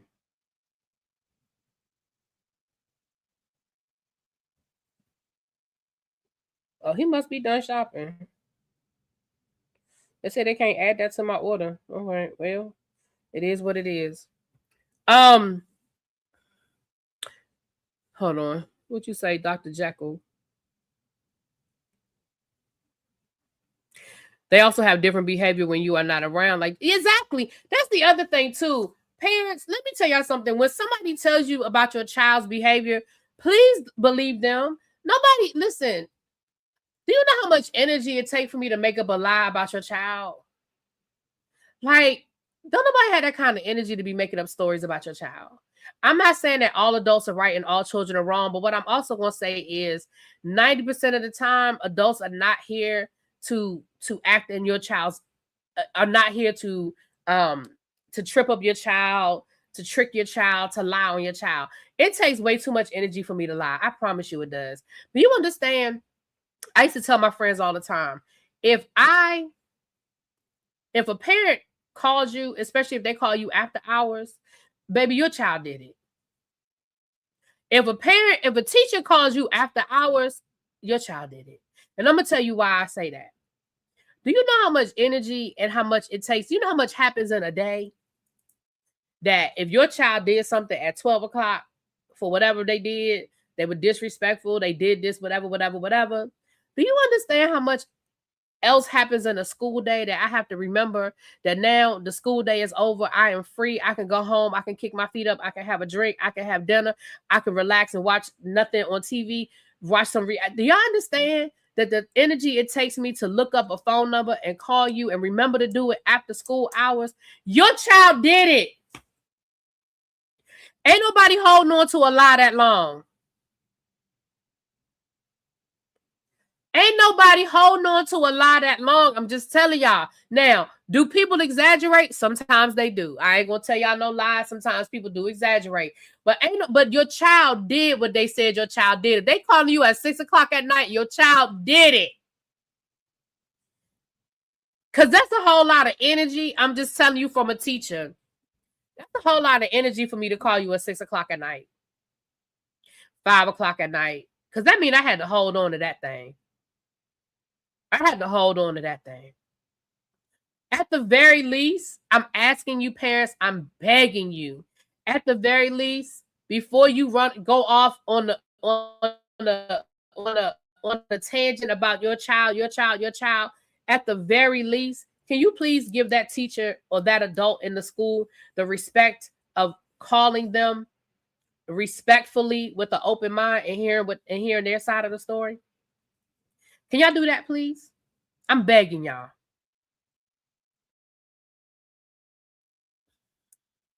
I ain't telling nobody not to defend their child. I'm not telling anybody not to have their child's back. What I am saying is, can we not assume worse intentions without even giving the person, the teacher, the principal, the security guard, whoever it was, without giving them the benefit of, wow, maybe my child does act like an asshole at school.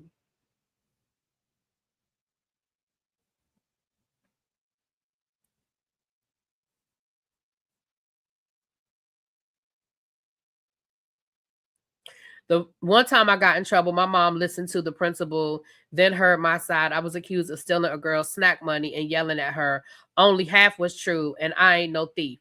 Right. And again, I'm not saying that every accusation, you know what I mean? And that's fair. But your mother at least heard both sides of the story. And at the end of the day, you know your kids. That little boy, that is not the first time that little boy acted like that. It is not. That is not the first time that little boy did that. That little boy, I bet you if we pulled his school record, he'd have been in fights at school. He'd have probably been suspended. And it didn't just start. First of all, you see how big he is. And I'm not saying that as a dig. I'm saying I feel like he's probably used his size to intimidate people. Because clearly his father scared of him. What's funny was that lady wasn't. Now, your daddy scared of you, but that lady wasn't scared. That lady wasn't scared. Now, there is a follow-up video to that where the police actually did come by the house. So I don't know if somebody called the police. I don't know the whole story, but there was a video where the police did come to talk to the woman. I don't know. She might have called the police. I don't know. And then her daughter did go live to kind of put the whole story in context. But you know how TikTok is. I didn't catch the live, so I have to try to see if I can get bits and pieces. But you know, listen, when that woman said, he said, I'm gonna have my mother come down here and beat your ass, that probably would have been the end of the conversation for me. And I'm gonna tell you why. Because that little boy didn't say he didn't say it. He didn't say he didn't say it. If somebody had lied on me and said that I threatened them that my mama was gonna come beat their ass, I'd have been like, I didn't say that. That's a lie. Daddy, she lying. I didn't say that. He never said that. He never said that. Now, he tried to intimidate her. He did try to intimidate her, but he never said he didn't say it.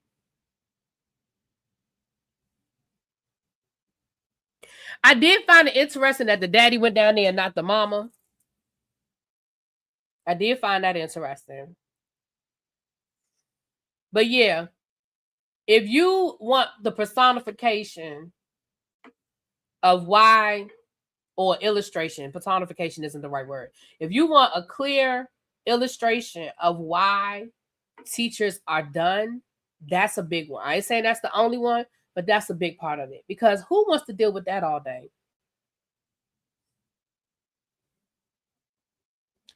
Who wants to deal with that all day? And when I tell y'all that, to be disrespected by children all day long and nobody seemed to think it's a problem with it, the fact that society feels like teachers, that's what we signed up for, that's what we supposed to, like, well, I mean, you signed up for that. No, that's not what the fuck I signed up for. I didn't sign up for that.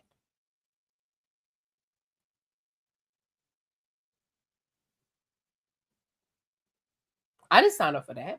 I didn't sign up. And I'm going to tell you why, because it wasn't always like this. When I first started teaching, it wasn't always like this. If a child even thought they was going to cuss at an adult, they was gone. They was gone. They was out the building, suspended, mandatory meeting with the parent. Your parent going to come up here today. I don't care if they got, I don't care if they got a job. I don't care. Grandmama come up here. Somebody coming up here to get you. When I first started teaching, there wasn't no Ubers picking people, because now parents send Ubers to get the kids. No, somebody coming to get him. Somebody coming to get her. I wish a kid would have fixed their mouth to say some of the things to me that kids get away with saying to us now. When I first started teaching, it was a wrap. And most of the parents, not all, but most of the parents supported us. Most of the parents were like, oh, I know the hell he didn't. Oh, I know she didn't. Not now. Exactly, Brandon.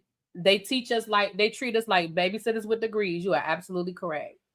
And that's why, when going back to where this all started, when we were talking about Darius Cooks in the school, and again, we can feel how we feel about Darius Cooks, but I believe everything he said about them kids not being able to complete a basic assignment, and they're 12th graders, because I deal with it every day. I tell my kids all the time, I said, when I first started teaching, my 7th and 8th graders could run circles around what I asked my 11th or 12th graders to do now.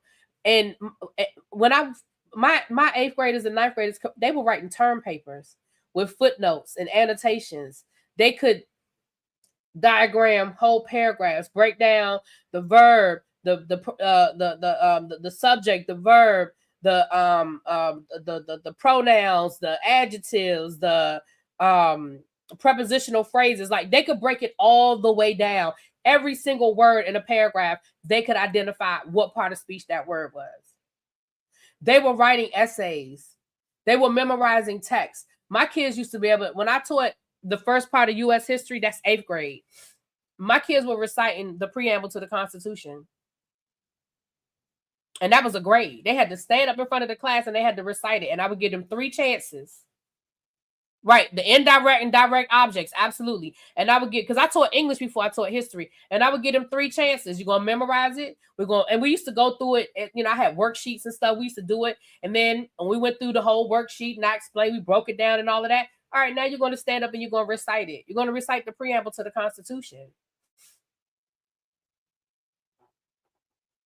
Vocabulary words. They knew what the words were. They could spell them. They knew what they meant. Like, these kids are not held to that standard now.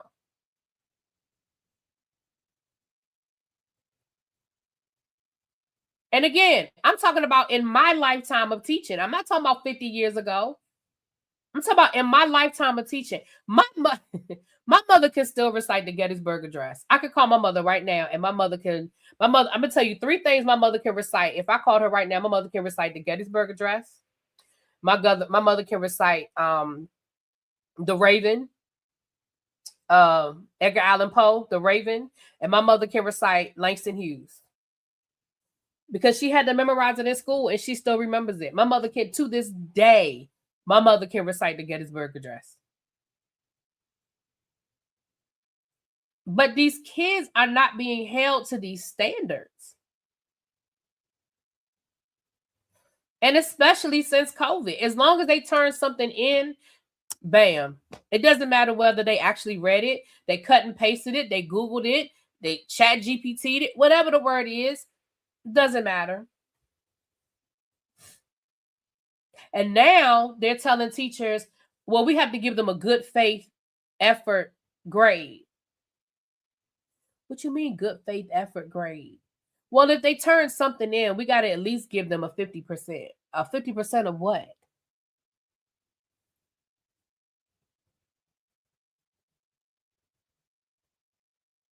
What's up, J-Dub? What's going on with you? I was trying to get down y'all's way this summer, but this summer flew by so fast. My gosh. I had some stuff to bring your wife, and I was going to come down there, but this summer flew by, honey. My mother used to make me read the Washington Post and write the definition of the words I didn't know and the meaning of. Right. Let me tell you something. There was another thing on Instagram. On TikTok. I told y'all I fell into the abyss while I was sick. I saw another video where she was the step parent, so everybody was mad at her because she was a step parent. But the step parent was made the kids, they still had a bedtime, and the kids had to read a book, and they had to do, it was something else she made them do. But they had to do, they had things they had to do every day.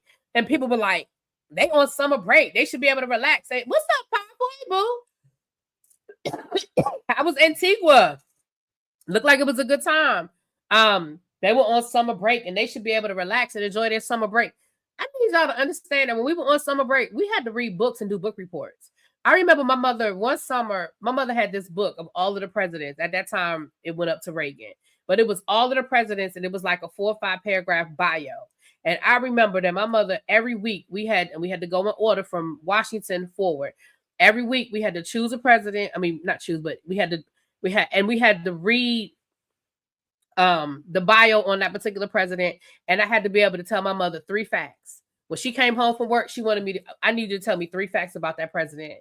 The first president of the United States, what's his name? Where's he from? Tell me 3 facts. Second president, what's his name? Where's he from? Give me 3 facts. Like, so that's what I did on my summer vacation. And we were responsible for cooking dinner. It was me, my brother, and my sister. We had a day. Each one of us had a day. And we had to cook dinner. So 3 nights out the week, we were cooking dinner. Why? Because we were home all day. And my mother was like, I don't care if it's hot dogs and beans. I don't care if you making hot dogs and beans. I don't care if you making spaghetti. I don't care what it is, but you cooking dinner. 3 nights out the week. Me, my brother, and my sister, we all had a day. And my sister being the youngest, you know, we kind of obviously had to help her. But yeah, and she didn't care what it was. I don't care if you make breakfast for dinner. It could be scrambled eggs and bacon. I don't care. But you cooking dinner.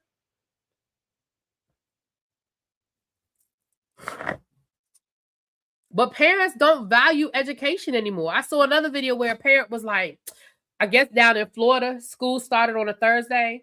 Yeah, we ain't doing that. We'll be there on Monday. Wow, we ain't doing that. We ain't doing that. She was like, she'll be there on Monday. We ain't doing no middle of the week. Why not?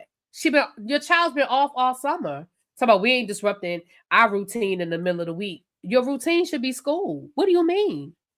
I mean, do I think it's stupid that school starts on a Thursday? Sure, I think it's dumb. But if that's when school starts, that's when school starts. Why your child can't start on the first day of school? University of Michigan, so much higher education depends on the grade. Medical school and MCAT, lawyers and LSAT. I wonder how this will play out. Not well at all. I just read an article where one of them schools is getting away with one of those colleges. I wish I could remember the college now. One of those colleges are doing away with grades because they say it lessens mental health stress on the students. So it's an actual college that's alleviating grades. How you getting rid of grades? Like, again, there's a part of me that really feel like these kids are just pussies. Like, I know that that's not a politically correct thing to say. I know that's not nice. But do I believe that mental health is real? I do. But I also think that we overuse that term. I think that people don't really understand it. And I think it's a catch-all. I do not think that our kids suffer the way we give them the crutch. I just don't.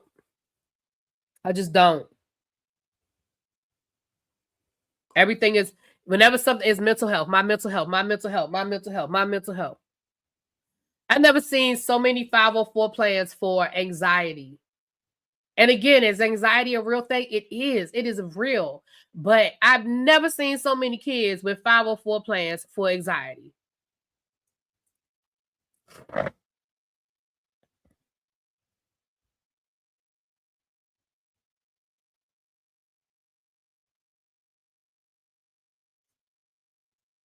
Anyway, y'all, I've been here for 3 hours. Let me get off of here. Thank y'all for hanging in there with me. We've been in here for 3 hours. Let me get off of here. I'm about to get me some dinner. Hopefully my groceries will be here soon. Let's see. Oh, wait a minute, she not done shopping. Why I couldn't add nothing to my order? She ain't done shopping. Shit.